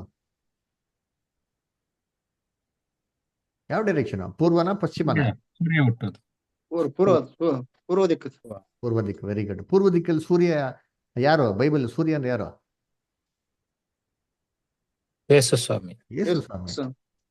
ನೀತಿ ಸೂರ್ಯ ಅಂತ ಐತಾ ಇಲ್ವಾ? ಆ ಕಡೆಯಿಂದ ಬರ್ತಾರೆ ಅಂತ ಹೇಳೋದು. ಯೇಸು ಕ್ರಿಸ್ತು ನೋಡಿ, ಯೇಸು ಕ್ರಿಸ್ತನ ಬರುವಿಕೆ ಬಗ್ಗೆ ಹೇಳ್ತಾರೆ. ಯೇಸು ಕ್ರಿಸ್ತು 2ನೇ ಬರಿಕೆಯಲ್ಲಿ ಬಂದು ಬಾಬಿಲೋನ್ ಒಳಗಡೆ ನುಗ್ಗಿ ಆ ಜನಗಳೆಲ್ಲ ಬ್ಯಾಬಿಲೋನ್ಗೆ, ಸುಳ್ಳು ಸಭೆಗೆ ಹೋಗದೆ ರೀತಿಯಲ್ಲಿ ಮಾಡ್ತಾರೆ ಅಂತ. ಹೆಂಗೆ? ಸತ್ಯನ ಕೊಡೋದ್ ಮುಖಾಂತರ. ಸತ್ಯಗಳು ಕೇಳ್ತಾ ಕೇಳ್ತಾ ಜನಗಳು ಈ ಸುಳ್ಳು ಸಭೆಗಳಿಗೆ ಹೋಗೋದು ಏನ್ ಮಾಡ್ತಾರೆ? ಕಡಿಮೆ ಮಾಡ್ತಾರೆ. ಯಾವಾಗ ಬಿಟ್ಟು ಕಮ್ಮಿ ಮಾಡ್ತಾರೋ ನೀರು ಡ್ರೈ ಆಗ್ತದೆ. ಆವಾಗ ಸಂಸ್ಥೆ ತಾನಾಗಿ ಬಿದ್ದೋಗ್ತದೆ. ನೋಡಿ, ಒಂದ್ ಕಾಲದಲ್ಲಿ ವೋಲ್ಟಾಸ್ ಅಂತಿತ್ತು, ಒನಿಡಾ ಅಂತಿತ್ತು, ಅದರ HMT ಅಂತಿತ್ತು. ಇವತ್ತಿದೆಯಾ? ಅವಿಲ್ಲ ಬ್ರದರ್, ಈಗ ಇಲ್ಲ. BPL ಇದೆಯಾ ಇವತ್ತು? BPL ಇಲ್ಲ. ಯಾಕೆ? ಜನಗಳು ಕೊಂಡ್ಕೊಂತಾ ಇದ್ರು, ಇತ್ತು. ನದಿ ಹರಿತಾ ಇತ್ತು, ಜನಗಳು ಕೊಂಡ್ಕೊಂತಾ ಇಲ್ಲ. ನೀರು ಹರಿಯೋದ್ ನಿಂತೋಯ್ತು, ಕಂಪನಿ ಕ್ಲೋಸ್ ಆಗೋಯ್ತು. ಸೇಮ್ ಸಿಸ್ಟಮ್ ಇವತ್ತು ಸಭೆಗಳಿಗೆ ಏನ್ ಮಾಡ್ತಾರೆ? ಸುಳ್ಳು ಸಭೆಗಳಿಗೆ ಮಾಡ್ತಾರೆ. ಯೇಸು ಕ್ರಿಸ್ತು ಸತ್ಯನ ಜನಗಳಿಗೆ ಕೊಡ್ತಾರೆ. ನೋಡಿ, ಇವತ್ತು ನೀವೆಲ್ಲ ಸತ್ಯ ಕಲಿದ್ಮೇಲೆ ನಿಮ್ಗೆ ಏನ್ ಅನ್ಸ್ತದೆ? ನೀವು ಕಲ್ತಿರೋದು ಸುಳ್ಳು ಅನ್ಸ್ತಿದ್ಯಾ, ಸತ್ಯ ಅನ್ಸ್ತಿದ್ಯಾ ನಿಮ್ಗೆ? ಇಲ್ಲ, ನೀವು ಈ ಸತ್ಯ ಕೇಳಿದ್ಮೇಲೆ ಈ ಸತ್ಯ ಸುಳ್ಳು ಅನ್ಸ್ತಾ ಇದೆಯಾ, ಈ ಸತ್ಯ ಸತ್ಯನೇ ಅಂತ ಅನ್ಸ್ತಾ ಇದೆಯಾ? ಸತ್ಯ ಅನ್ಸ್ತದೆ ಬ್ರದರ್. ಸತ್ಯ ಅಂತ ಅನ್ಸ್ತದೆ ಅಲ್ವ? ಆವಾಗ ಲೋಕದ ಸಭೆಗಳು ಹೆಂಗಂತ ಅನ್ಸ್ತಾ ಇದೆ ನಿಮ್ಗೆ? ಸುಳ್ಳು ಅಂತ ಅನ್ಸ್ತದ ಇಲ್ವಾ? ಅವಾಗ ಅದನ್ನ ಬಿಟ್ಟು ಬರ್ಬೇಕು ಅಂತ ಅನ್ಸ್ತದ ನೋಡಿದ್ದೀನಿ. ಅದೇ ಕೆಲಸ ಕರ್ತನು ಮಾಡ್ತಾ ಇರೋದು. ಮೂಡೋದಿಕ್ಕಿಂತ ರಾಜನ್ಗೆ ಬರೋದು. ಅದಕ್ಕೆ ದಾನಿಯಲ್ ಇದನ್ನ ಡಿಕ್ಟೇಟ್ ಮಾಡ್ತಾರೆ. ಮೆನೆ ತೆಕೆಲು ಪಾರ್ಸೇನ್. ಅದಕ್ಕೆ ಹೇಳೋದು, ಬಿದ್ದಳು ಬಾಬೆಲ್ ಅಂತ ಮಹಾನಗರಿ ಬಿದ್ದಳು ಅಂದ್ರ. ಅವಳು ಹೆಂಗ್ ಬಿದ್ಲಂತೆ ನೋಡಿ. ರೆವಲ್ಯೂಷನ್ 18:21 ಓದಿ. ರೆವಲ್ಯೂಷನ್ 18:21, 18:21. ಬಾಬಿಲೋನ್ ಹೆಂಗ್ ಬಿದ್ಲು ಅಂತೆ? ಆಗ ಬಲಿಷ್ಠನಾದ ಒಬ್ಬ ದೇವದೂತನು ದೊಡ್ಡ ಬೀಸುವ ಕಲ್ಲಿನಂತಿರುವ ಒಂದು ಕಲ್ಲನ್ನು ಎತ್ತಿ ಸಮುದ್ರದೊಳಗೆ ಹಾಕಿ, ಮಹಾಪಟ್ಟಣವಾದ ಬಾಬೇಲು ಹೀಗೆಯೇ ದಡದಡನೆ ಕೆಡವಲ್ಪಟ್ಟು ಇನ್ನೆಂದಿಗೂ ಕಾಣಿಸುವುದಿಲ್ಲ. ಬಾಬೇಲೆ, ನಿನ್ನಲ್ಲಿ ವೀಣೆಗಾರರು, ವಾದ್ಯಗಾರರು, ಕೊಳಲೂದುವವರು, ತುತ್ತೂರಿಯವರು ಮಾಡುವ ಧ್ವನಿಯು ಇನ್ನೆಂದಿಗೂ ಕೇಳಿಸುವುದಿಲ್ಲ. ನೋಡ್ರ ಏನ್ರಿ? ಬಾಬೆಲ್ ಹೆಂಗ್ ಬಿದ್ಲಂತೆ? ಬೀಸುವ ಕಲ್ಲು ತರ ಅಲ್ರ. ಬೀಸುವ ಕಲ್ಲು ಹಾಕಿದ್ರೆ ಎತ್ತಕ್ಕಾಯ್ತದ? ಯೇಸು ಕ್ರಿಸ್ತು ಇದೇ ಮಾತು ಹೇಳ್ತಾರೆ. ಇದ್ರಲ್ಲಿ ಯಾರೋ ಒಬ್ರಿಗೆ ಚಿಕ್ಕವ್ರಿಗೆ ಎಡುವಂತ ರೀತಿಲಿ ಆದ್ರೆ ಅವ್ನ ಕತ್ತಿಗೆ ಬೀಸೋ ಕಲ್ಲನ್ನ ಕಟ್ಬಿಟ್ಟು ಸಮುದ್ರಕ್ಕೆ ಹಾಕ್ರೆ ಚೆನ್ನಾಗಿರ್ತೈತೆ. ಯಾಕೆ? ಬೀಸೋ ಕಲ್ಲನ್ನ ಸಮುದ್ರಕ್ಕೆ ಹಾಕ್ರೆ ಎತ್ತಕ್ಕಾಯ್ತದ? ಎತ್ತಕ್ಕಾಗಲ್ಲ. ಟೈಟಾನಿಕ್ ಎಷ್ಟು ದೊಡ್ಡ ಶಿಪ್, ತುಂಬಾ ಎಕ್ಸ್ಪೆನ್ಸಿವ್ ಕಾಸ್ಟ್ಲಿ ಶಿಪ್ ಅದು, ಎವರ್ ಬಿಲ್ಟ್ ಅಂತ ಹೇಳ್ತಾರೆ. ಮುಳುಗೋಯ್ತು. ಎತ್ತದ್ರ? ಅಯ್ಯೋ ತುಂಬಾ ಬೆಲೆ ಉಳೋದು, ಅದ್ರ ಎಷ್ಟಿದೆಪ್ಪ, ಇಲ್ಲ ಎತ್ತರಪ್ಪ ಅಂತ ಎತ್ತದ್ರ? ಎತ್ತಿಲ್ಲ ಬ್ರದರ್. ಎತ್ತಕ್ ಆಗಲ್ಲ. ಯಾಕೆ ಗೊತ್ತಾ? ಎತ್ತಕ್ಕೆ ಎಷ್ಟು ಖರ್ಚಾಗ್ತದೋ ಏನ್ರಿ ಇನ್ನ ಗ್ರ್ಯಾಂಡ್ ಆಗಿ ಮಾಡ್ಬೋದು ಅಲ್ವರ. ಅದಕ್ಕೆ ಆಗಲ್ಲ. ಅದೇ ತರ ಏನ್ ಗೊತ್ತಾ? ಇಂಪಾಸಿಬಲ್. ಬಾಬಿಲೋನು ಅಂದ್ರ ಏನ್ರಿ ಅತಿ ಶೀಘ್ರದಲ್ಲಿ ಕೆಡ್ತಾರೆ. ಬೇಜಾರ್ ಮಾಡ್ಕೊಂಬಿಡಿ. ನೀವು ಹೋಗ್ತಾರಂತ ಎಲ್ಲಾ ಸುಳ್ಳು ಸಭೆಗಳು, ದಯವಿಟ್ಟು ಅದೆಲ್ಲ ಸುಳ್ಳು ಸಭೆಗಳೇ. ಅದನ್ನೆಲ್ಲ ಅತಿ ಶೀಘ್ರದಲ್ಲಿ ದೇವ್ರೇನ್ ಮಾಡ್ತಾರೆ? ಕೆಡ್ತಾರಂದ್ರಿ. ಸತ್ಯ ಇಲ್ದಿರೋ ಸಭೆ ಎಲ್ಲಿದ್ಯೋ ಅದೆಲ್ಲ ಸುಳ್ಳು ಸಭೆನೇ. ಅದರ ಅದನ್ನ ಅತಿ ಶೀಘ್ರದಲ್ಲಿ ದೇವ್ರು ಏನ್ ಮಾಡ್ತಾರೆ, ಕೆಡುತ್ತಾರೆ. ಅಲ್ವರ ಅದಕ್ಕೆ ಸತ್ಯ ಹೆಂಗಿದೆ ಅಂತಂದ್ರೆ ನಮಗೆ ತುಂಬಾ ಕಹೀರಿ. ದೇವ್ರು ನಮ್ಗೆ ಹೆಂಗ್ ಗೊತ್ತಾ ಅಡ್ವೈಸ್ ಕೊಡ್ತಾರೆ ನೋಡಿ ಅಂತೀನಿ ಹೇಳಿ. ರೆವಲ್ಯೂಷನ್ 18 ಓದೋಣ. ರೆವಲ್ಯೂಷನ್ 18 4 ಏನ್ ಹೇಳ್ತಾರೆ ನೋಡಿ, ನಮ್ಗೆ ಅಡ್ವೈಸ್ ಕೊಡ್ತಾರೆ. ದೇವ್ರ ಅಡ್ವೈಸ್ ಕೊಡ್ತಾರೆ, ಓದೋಣ. ಹಾ, ಪರಲೋಕದಿಂದ ಬಂದ ಮತ್ತೊಂದು ಶಬ್ದವನ್ನು ಕೇಳಿದೆನು. ಅದು ಹೇಳಿದ್ದೇನೆಂದರೆ, ನನ್ನ ಪ್ರಜೆಗಳೇ, ಅವಳನ್ನು ಬಿಟ್ಟು ಬನ್ನಿರಿ. ನೀವು ಅವಳ ಪಾಪಗಳಲ್ಲಿ ಪಾಲುಗಾರರಾಗಬಾರದು, ಅವಳಿಗಾಗುವ ಉಪದ್ರವಗಳಿಗೆ ಬಾರದು. ನೋಡ್ರ ನಮಗ್ ಕೂಡ ಅಡ್ವೈಸ್ ಏನಂದ್ರೆ, ಅದರಿಂದ ಬಾಬುಲನ್ ಬಿದ್ದೋಗ್ತಾ ಇದ್ದಾಳೆ. ನನ್ನ ಜನರೇ, ದೇವ್ರ ಮಕ್ಳು ಇನ್ನ ಒಳಗಡೆ ಇದಾರ್ರಿ. ಅಲ್ಲ ನೋಡಿ, ನೀವೆಲ್ಲ ದೇವ್ರ ಮಕ್ಳು, ನೀವೆಲ್ಲ ಎಲ್ಲಿದ್ದೀರಾ? ಬಾಬುಲನ್ ಇದ್ದಾರೆ. ನಿಮ್ಮನ್ನ ದೇವ್ರ ಮಕ್ಕಳು ಅಂತ ಕರೀತಾರೆ ಅಂತಂದ್ರೆ ಅವ್ರ ಅಪ್ಪನ ಮಾತನ್ನ ಕೇಳೋಂಥದ್ದು ಮಕ್ಳುಗಳಿಗೆ ಕರ್ತವ್ಯ ರೀ. ಅಲ್ವರ ನಮ್ಮನ್ನ ದೇವ್ರ ಮಕ್ಳು ಅಂತ ಕರೀತಾರೆ ಹೆಂಗಂತ ಹೇಳಿದ್ರೆ, ನಮ್ಮ ಅಪ್ಪನ ಮಾತು ನಾವೇ ಮಾಡ್ಬೇಕು, ಕೇಳ್ಬೇಕು. ನಮ್ಮ ಅಪ್ಪನ ಮಾತು ಕೇಳಲ್ಲ ಅಂತಂದ್ರೆ ನಾವ್ ಅವ್ರ ಮಕ್ಳೇ ಅಲ್ಲ ಅಂತ ಅರ್ಥ. ಹೇಳ್ತಾರೆ, ಮಕ್ಕಳೇ ಏನ್ರಿ ಅವಳು ಬೀಳ್ತಾ ಇದ್ದಾಳೆ, ದಯವಿಟ್ಟು ಅವಳನ್ನ ಬಿಟ್ಟೆ ಮಾಡಿ ಹೊರಗಡೆ ಬಂದಿರಿ. ನಮಗೆ ಕೊಡೋಂಥ ಅಡ್ವೈಸ್ ಏನ್ ಗೊತ್ತಾ, ಇವತ್ತು ಸತ್ಯ ಅಂತ ಗೊತ್ತಾಗಿದ್ಮೇಲೆ, ಅವೆಲ್ಲ ಸುಳ್ಳು ಅಂತ ಗೊತ್ತಾಗಿದ್ಮೇಲೆ ಅಲ್ಲಿದ್ದಿ ನಾವು ದೇವರದ ಆರಾಧಿಸ್ಕಾಗಲ್ಲ. ಅಲ್ಲಿದ್ಬಿಟ್ಟು ನಮ್ಮ ರಕ್ಷಣೆ ಸಾಧಿಸ್ಕೊಳಕ್ ಸಾಧ್ಯ ಇಲ್ಲ. ಸತ್ಯ ಅಂತ ತಿಳ್ಕೊಬೇಕು, ನಾವು ರಕ್ಷಣೆ ಹೊಂದ್ಕೋಬೇಕು ಅಂದ್ರೆ ನಾವು ಸುಳ್ಳನ್ನ ಬಿಟ್ಟು ಬರ್ಲೇಬೇಕ್ರಿ. ಏನ್ ಮಾಡ್ತಾರೆ ಕುರೆ ಸಹಜ, ಫಸ್ಟ್ ನೀವು ಬಿಟ್ಟು ಹೋಗ್ರಿ ದೇವ್ರ ಆಲಯ ಕಟ್ರಿ, ಹೋಗ್ರಿ ದೇವ್ರನ್ನ ಆರಾಧಿಸ್ರಿ ಅಂತಂದ. ಅದರ ದಾನಿಯಲ್ಲಿ ಏನ್ ಮಾಡ್ತಾನೆ, ಎಲ್ಲ ಸಂಗಡಿಗಳು ಬರ್ತಾರೆ ನೋಡ್ರಿ ಅಂತೀನಿ. ನಾವು ಕೂಡ ಆಸಕ್ತಿಯಿಂದ ಹೊರಗಡೆ ಬಂದ್ಬಿಟ್ಟು ನಮ್ಮ ಆಲಯ ನಾವೇನ್ ಮಾಡೋ ಕಟ್ಟಬೇಕು. ಏನ್ರಿ ಸಭೆ ಕಟ್ಟೋದಲ್ಲ, ಸಭೆ ಅಂದ್ರೆ ಏನ್ರಿ, ನಾವು ಕ್ರಿಸ್ತನ ದೇಹಕ್ಕೆ ಅಂಗವಾಗೋದಿಕ್ಕೆ ನಾವೇನ್ ಮಾಡ್ಬೇಕು, ಎಲ್ಲಾ ರೀತಿ ಸಿದ್ಧತೆ ಮಾಡೋಕೆ ಫಸ್ಟ್ ಮಾಡ್ಕೊಬೇಕು.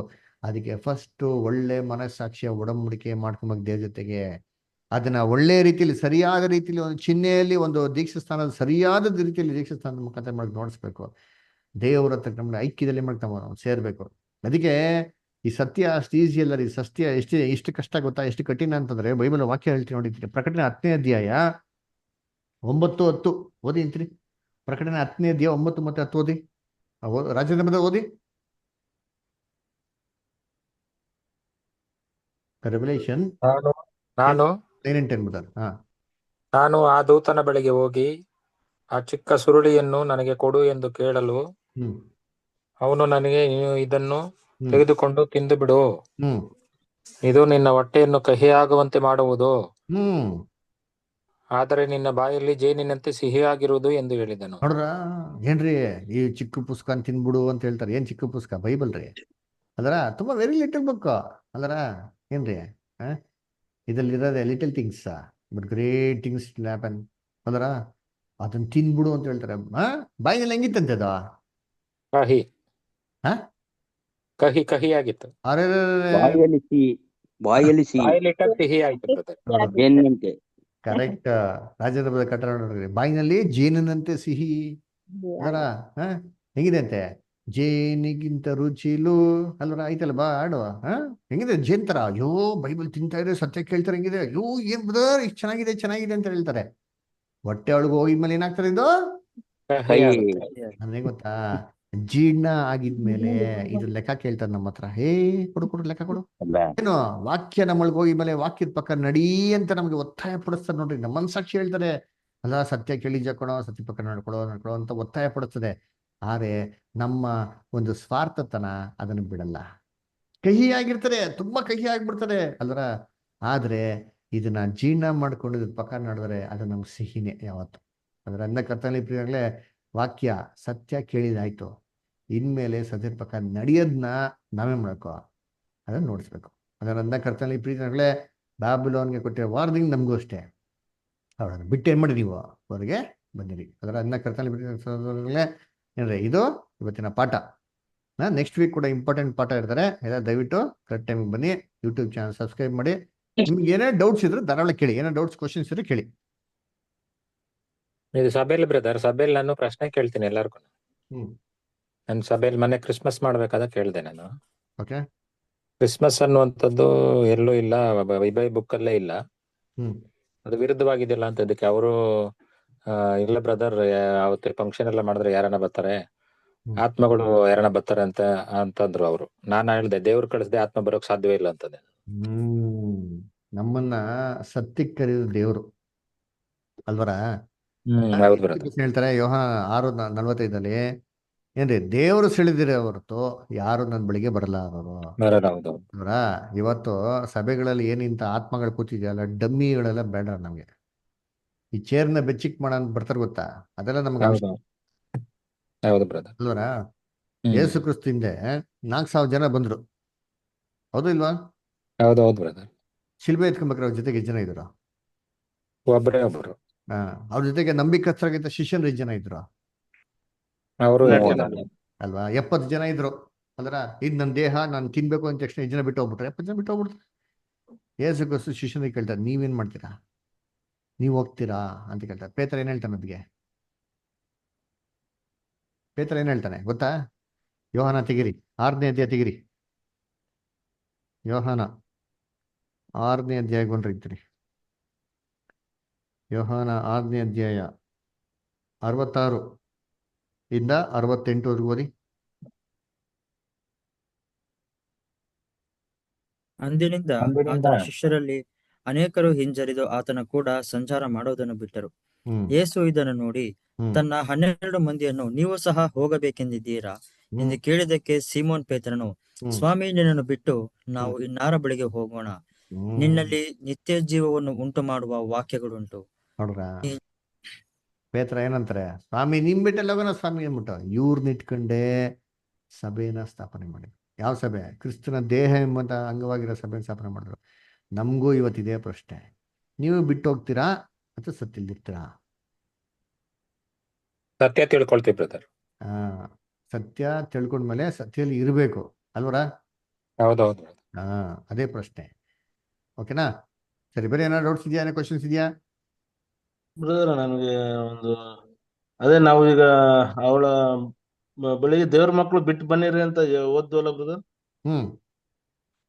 ಅದು ಸಾರವ್ರ ಶಾಲೆ ಕೇಳಿ ಬರುತ್ತೆ ಅಂತ ಯಾರ ಕೇಳ್ದಂಗಿತ್ತು ಬ್ರದರ್. ಅದಕ್ಕೆ ಅವ್ರು ಇದನ್ನ ಒಪ್ಕೊಳಲ್ವಲ್ಲ, ಅವಾಗ ನಡೆಯೋದಕ್ಕೆ ಇದು ಈ ಮಾತು ವಾಕ್ಯ ಬರುತ್ತೆ ಅಂತ ಅದಕ್ಕೆ. ಸರಿ ಬ್ರದರ್ಸ್, ಕ್ಲಾಸಿಗೆ ಸಂಬಂಧಪಟ್ಟಿರೋದಿದ್ರೆ ನಾವು ಡಿಸ್ಕಸ್ ಮಾಡೋಣ. ಓಕೆನಾ? ಸರಿ. ಸರಿ, ಓಕೆ. ಬೇರೆ ಯಾರು ಡೌಟ್ಸ್ ಕ್ವಶನ್ಸ್ ಇದೆಯಾ? ಸರಿ, ಇನ್ನೊಂದು ಪಾಯಿಂಟು. ಇಲ್ಲ, ಬ್ಯಾಬುಲಾನ್ ಅಂತ ಹೇಳಿದ ತಕ್ಷಣ ನಾವು ಸಿಸ್ಟಮ್ ಬಗ್ಗೆ ಮಾಡ್ತಾ ಇರೋದು, ಯಾವುದೋ ಪ್ರತ್ಯೇಕವಂತ ವ್ಯಕ್ತಿಗಳ ಬಗ್ಗೆ ಅಲ್ಲ. ಅದನ್ನ ಚೆನ್ನಾಗಿ ತಿಳ್ಕೊಳ್ಳಿ. ಉದಾಹರಣೆಗೆ ಹೇಳ್ಬೇಕಾದ್ರೆ ನೋಡಿ, ಇವಾಗ ನಾವು ಎಷ್ಟೋ ಜನ ಪಾಠಗಳನ್ನ ಕೇಳಿದ್ದಾರೆ, ಅದರಲ್ಲಿ ಎಷ್ಟೋ ಜನ ಪಾಸ್ಟರ್ಸ್ಗಳು ಕೂಡ ಕೇಳಿದ್ದಾರೆ. ಅವರು ದೇವರಿಗೆ ನಂಬಿಕಸ್ಥರಾಗಿದ್ದಾರೆ. ಅದರಿಂದ ಇಲ್ಲಿ ಸಂಸ್ಥೆ ಬಗ್ಗೆ ಮಾತಾಡ್ತಾ ಇರೋದು ಹೊರತು ಒಬ್ಬ ವ್ಯಕ್ತಿಗಳ ಬಗ್ಗೆ ಅಲ್ಲ. ಚೆನ್ನಾಗಿ ಅರ್ಥ ಮಾಡ್ಕೊಳ್ಳಿ. ಉದಾಹರಣೆಗೆ ಇವಾಗ ನಮ್ಮ ಕರ್ನಾಟಕ ಗೌರ್ಮೆಂಟ್ ಸರಿ ಇಲ್ಲ ಅಥವಾ ಚೀಫ್ ಮಿನಿಸ್ಟರ್ ಸರಿ ಇಲ್ಲ ಅಂತ ಏನರ್ಥ? ಒಬ್ಬ ವ್ಯಕ್ತಿ ಬಗ್ಗೆ ಹೇಳ್ತಾ ಇಲ್ಲ, ಆ ಸ್ಥಾನದ್ದು ಒಂದು ಕೆಲಸಗಳೇನಾಗಿಲ್ಲ, ಸರಿ ಇಲ್ಲ ಅಂತ ಅರ್ಥ. ಅದರ ಉದಾಹರಣೆ ನೋಡ್ಬೇಕಾದ್ರೆ ನಮ್ಮ ಮೋಹನ್ ಬದರ್ ಇದ್ದಾರೆ ಯಾದಗಿರಿಲಿ. ಅವ್ರು ಏನಾಗಿದ್ದಾರೆ, ಅವರು ಒಂದು ಪಾಸ್ಟರ್, ಆದ್ರೂ ಕೂಡ ಸಭೆ ಏನ್ ಮಾಡ್ತಾವ್ರೆ, ನಡೆಸಿದ್ರೆ ಆ ಸಭೆಯಲ್ಲಿರೋಂಥ ಎಲ್ಲಾ ಮಕ್ಕಳು ಇದೇ ದೇವ್ರ ವಾಕ್ಯನ ಏನ್ ಮಾಡ್ತಾರೆ, ಕೇಳ್ತಾವ್ರೆ. ಅದೇ ತರ ಎಷ್ಟೋ ಜನ ಪಾಸ್ಟರ್ಗಳು ಏನ್ರಿ ಈ ಸತ್ಯಕ್ಕೆ ಬಂದು ಈ ಸತ್ಯನ ಏನ್ ಮಾಡ್ತಾ ಇದಾರೆ, ಅವ್ರ ಸಭೆಯಲ್ಲಿರೋ ಮಕ್ಳುಗಳಿಗೆ ಹೇಳ್ಕೊಟ್ಟು ಅವ್ರ ಸಭೆ ಮಕ್ಳುಗಳಿಗೆ ಎಲ್ಲಾರ್ನು ಸತ್ಯಲ್ಲಿ ಬೆಳೆಸಿದ್ದಾರೆ ಅಲ್ವರ. ಸೊ ಅಂತ ಮಕ್ಳು ಇರ್ತಾರೆ, ಅಂಥವ್ರಿಗೆ ಹೇಳೋದು, ನೀವು ಬಿಟ್ಟು ಏನ್ ಮಾಡಿ ನೀವು ಒಳಗಡೆ ಬನ್ನಿ. ಇವಾಗ ಎಕ್ಸಾಂಪಲ್ ತಗೊಂಡು ನೋಡಿ, ನಮ್ಮ ರಾಜೇಂದ್ರ ಗೌಡ ಬಂದಿದ್ದಾರೆ ಗೊತ್ತಾ ನೋಡಿ. ಅವರು ಎಷ್ಟೋ ಒಂದು ಉಪದೇಶಗಳನ್ನ ಅವ್ರು ನಂಬಲ್ಲ. ಯಾವುದೋ ಈ ಲೋಕದಲ್ಲಿರೋ ಸುಳ್ಳು ಸಭೆಗಳಿಂದ ಉಪದೇಶಗಳನ್ನ ನಂಬೋದಿಲ್ಲ. ಅವರು ಸತ್ಯದ ಪ್ರಕಾರ ಏನ್ ಮಾಡ್ತಾವ್ರೆ, ನಡೀದಿಕ್ಕೆ ಪ್ರಯತ್ನ ಮಾಡ್ತಾರೆ. ನೋಡಿದ್ದೀನಿ ಕ್ರಿಸ್ಮಸ್ ದಿನ ಏನ್ರಿ, ಅವತ್ತಿನ ನಾವು ಯಾರು ಆಚರಣೆ ಮಾಡಲ್ಲ, ಅದೇ ನಮ್ಮ ಜೊತೆಗೆ ಬಂದು ಪಾಲ್ಗೊಂಡು ಕಂಪ್ಲೀಟಾಗಿ ನಮ್ಮ ಜೊತೆಗೆ ಇದ್ರು. ಅವರು ಕೂಡ ಎಷ್ಟೋ ವಿಚಾರಗಳು ನಮ್ಮ ಹತ್ರ ಏನ್ ಮಾಡಿದ್ರು, ಹಂಚ್ಕೊಂಡ್ರು. ಅದೇ ತರ ದೇವ್ರ ಮಕ್ಕಳು ಎಲ್ಲೆಲ್ಲೋ ಇರ್ತಾರೆ, ದೇವರು ಏನ್ ಮಾಡ್ತಾರೆ, ಅವ್ರನ್ನ ಕರೀತಾರೆ ಅಲ್ವರ. ಅಂದ್ರೆ ಇದನ್ನ ನಾವ್ ಏನ್ ಮಾಡಬೇಕು, ಮನ್ಸಲ್ಲಿ ನಾವ್ ಇಟ್ಕೊಬೇಕು. ಓಕೆನಾ? ಸರಿ, ಏನೋ ಪ್ರಶ್ನೆ ಇದೆಯಾ, ಏನೋ ಡೌಟ್ಸ್, ಏನೋ ಕ್ವಶನ್ಸ್ ಏನೋ ಇದೆಯಾ? ಸರಿ, ಯಾರು ಏನ್ ಹೇಳ್ಬೇಕಂತಿದ್ದೀರಾ? ಓಕೆ, ಸರಿ. ಗೋಪಾಲ ಬ್ರದರ್, ಏನೋ ಪ್ರಶ್ನೆ ಇದೆಯಾ? ಇಲ್ಲ ಬ್ರದರ್, ಏನಿಲ್ಲ. Okay, Santosh brother. ಇಲ್ಲ ಬ್ರದರ್, ಈಗ ಆಲ್ರೆಡಿ ಬಿದ್ದಳು ಅಂತ ಅದು ನೆರವೇರ್ತಾ ಇದೆ ಬ್ರದರ್. ಹೌದು ಬ್ರದರ್. ನನ್ಗೊಂದು ಡೌಟ್ ಇದೆ. ಹೇಳಿದ್ದೀವಿ ಇಷ್ಟ. ನಮ್ ತಾಯಿಯವ್ರು ಬಂದು ಅವ್ರು ಬಾಬಿಲೋನ್ ಇದ್ರಲ್ಲಿ ಇದಾರೆ ಬ್ರದರ್. ಆದ್ರೆ ಒಟ್ನಲ್ಲಿ ನಾವು ಇವಾಗ ವಾಕ್ಯ ನಾನು ಇದು ಕೇಳ್ತಾ ಇರೋದ್ರಿಂದ ಒಟ್ನಲ್ಲಿ ಅದು ಬಾಬಿಲೋನ್ ಇದ್ರಲ್ಲಿ ಇದಾರೆ ಅನ್ಕೊಂಡು ಒಟ್ನಲ್ಲಿ ಅವ್ರ ಹತ್ರ ಜಾಸ್ತಿ ಪ್ರೇಯರ್ ಅಲ್ಲಿ ಇದ್ರಲ್ಲಿ ಏನೋ ಇನ್ವಾಲ್ವ್ ಆಗ್ತಾ ಇಲ್ಲ ಬ್ರದರ್. ಅವ್ರು ಫಸ್ಟ್ ಒಟ್ನಲ್ಲಿ ನನಗೆ ಮಧ್ಯಾಹ್ನ ಟೈಮ್ ಫೋನ್ ಮಾಡ್ತಾ ಇದ್ರು, ಪ್ರೇಯರ್ ಮಾಡ್ತಾ ಇದ್ದೋ, ಆನ್ಲೈನ್ ಪ್ರೇಯರ್ ಅಂತ. ಬಟ್ ನಾನು ಇವಾಗ ದೀಕ್ಷಾಸ್ನಾನ ಇದು ಯಾವಾಗ ತಗೊಂಡೆ ಮತ್ತೆ ಇವಾಗ ಸತ್ಯಕ್ಕೆ ಯಾವಾಗ ಬಂದೆ ಅವಾಗಿಂದ ಮಾಡ್ತಾ ಇಲ್ಲ ಬ್ರದರ್. ಇವಾಗ ಏನು ಒಂದು ಇದು ಅಂದ್ರೆ, ಬಟ್ ಅವ್ರ ಹತ್ರ ಯಾವ ರೀತಿ ನಾವು ಮಾತಾಡ್ಬೇಕು, ಯಾವ ರೀತಿ ನಡ್ಕೋಬೇಕು, ಬಟ್ ಫೋನಲ್ಲಿ ಕೂಡ ಮಾತಾಡೋದು ಒಂದು ವಿಧಾನ ತಪ್ಪಾ ಸರಿ? ನಾನು ಒಂದು ಡೌಟ್ ಇದೆ ಬ್ರದರ್ ನನ್ಗೆ. ಸಿಸ್ಟರ್ ಏನ್ ಗೊತ್ತಾ, ಅಲ್ಲಿ ಅವರು ಯಾರು ಕೆಟ್ಟವರಲ್ಲ ಆಯ್ತರ, ಅವ್ರೇನು ತಪ್ಪು ಮಾಡ್ತಾರೆ, ಯಾಕಂದ್ರೆ ಅವ್ರಿಗೆ ಸತ್ಯ ಗೊತ್ತಿಲ್ಲ ಅಲ್ವಾ. ಅವ್ರು ನಿಷ್ಠಾವಂತಿಕೆ ಆಗಿದ್ದಾರೆ, ಅವ್ರು ಅದೇ ಸತ್ಯ ಅಂತ ತಿಳ್ಕೊಂಡು ನಂಬ್ತಾ ಇದ್ದಾರೆ. ಆದ್ರೆ ಅವ್ರಿಗೆ ಸತ್ಯ ಹೇಳ್ಕೊಟ್ಟವಾಗ ಅವರು ತಿಳುವಳಿಕೆ ಬಂದು ಅವ್ರು ಏನ್ ಮಾಡ್ತಾರೆ, ಅದನ್ನ ಬಿಟ್ಟು ಬರ್ತಾರೆ. ಅಲ್ಲಿವರೆಗೂ ನಾವು ತಾಳ್ಮೆಯಿಂದ ಇರಬೇಕು ಅದರ. ಅದರಿಂದ ಒಂದು ದ್ವೇಷ ಮಾಡೋದಾಗ್ಲಿ, ಒಂದು ಹಗೆತನ ಮಾಡೋದಾಗ್ಲಿ ಸರಿಯಲ್ಲ. ಓಕೆನಾ, ಅದೆಲ್ಲ ಯಾವ್ದು ಮಾಡಕ್ ಹೋಗ್ಬೇಡಿ. ಅರ್ಥ ಆಯ್ತಾ? ನಿಮ್ಮ ಪ್ರೀತಿ ಅನ್ಯೋನ್ಯತೆ ಅದೆಲ್ಲ ಇರಲಿ ಅದರ, ಆದ್ರೆ ಅವ್ರ ಜೊತೆಗೆ ಇಜ್ಜೋಡನಾಗಿ ಅವ್ರ ಆಕ್ಟಿವಿಟೀಸ್ಗಳಲ್ಲಿ ಅದರ ಸಭೆಯ ಒಂದು ಕಾರ್ಯಗಳಲ್ಲಿ ಕೈ ಹಾಕೋದು ಸರಿಯಲ್ಲ. ಆದ್ರೆ ನೀವು ಅವ್ರ ಜೊತೆಗಿದ್ದು ಅವ್ರಿಗೆ ಸತ್ಯನ ಹೇಳ್ಕೊಟ್ಟು, ಇವಾಗ ಹೆಂಗೆ ನಿಮ್ಮ ಮನ ಕಣ್ಗಳು ತೆರೆದಿದೆ, ನೀವು ಕ್ರೈಸ್ತರಾಗಿದ್ದ ತಕ್ಷಣ ನಿಮ್ ಮನ ಕಣ್ಗಳು ತೆರೆದಿಲ್ಲ, ನಿಧಾನಕ್ಕೆ ಸತ್ಯ ಕೇಳಿ ಕೇಳಿ ಹೆಂಗ್ ತೆರೆದಿದ್ಯೋ ಅದೇ ತೆರೀತಾರೆ. ಅದಕ್ಕೆ ನೀವು ತಾಳ್ಮೆಯಿಂದ ಇರಿ, ಪ್ರೇಯರ್ ಮಾಡ್ರಿ, ಅವ್ರಿಗೆ ನೀವು ಒಳ್ಳೆ ಮಾತಲ್ಲಿ ಹೇಳ್ಕೊಡಿ ಸತ್ಯನ. ಓಕೆನಾ? Thank you. Thank you brother, thank you brother. Okay okay. Simon brother ಏನೋ ಪ್ರಶ್ನೆ ಇದೆಯಾ? ಇಲ್ಲ ಬ್ರದರ್. ಸರಿ, okay. Jacob brother, Rajendra brother ಹೇಳಿ. ಏನಿಲ್ಲ ಬ್ರದರ್, ಪ್ರಶ್ನೆ ಇಲ್ಲ. Okay, good. Okay, Muthuraj brother. Sir ಇಲ್ಲ ಸರ್, ಏನಿಲ್ಲ. ಸರಿ, ಓಕೆ. ಪ್ರಜ್ವಲ್ ಬ್ರದರ್. ಇಲ್ಲ brother, thank you. Okay, Joseph brother. ಏನಿಲ್ಲ brother, thank you. Okay, Sujata sister. ಏನಿಲ್ಲ brother, thank you brother. Okay okay. Lakshmi sister. ಇಲ್ಲ ಬ್ರದರ್, ಏನೂ ಇಲ್ಲ. Okay okay. ದೆನ್ ಕೊನೆಯದಾಗಿ ಒಂದು ಪ್ರಾರ್ಥನೆ ಮಾಡಕ್ಕೆ ಮುಕ್ತಾಯ ಮಾಡೋಣ. ನೆಕ್ಸ್ಟ್ ವೀಕು ಇದೇ ತರ ಕ್ಲಾಸಿಗೆ ಸಿಕ್ಕಣ. ಓಕೆ, ದೇವ್ರು ನಿಮ್ಮೆಲ್ಲನೂ ಆಶೀರ್ವದಿಸಲಿ. ಕೊನೆಯದಾಗಿ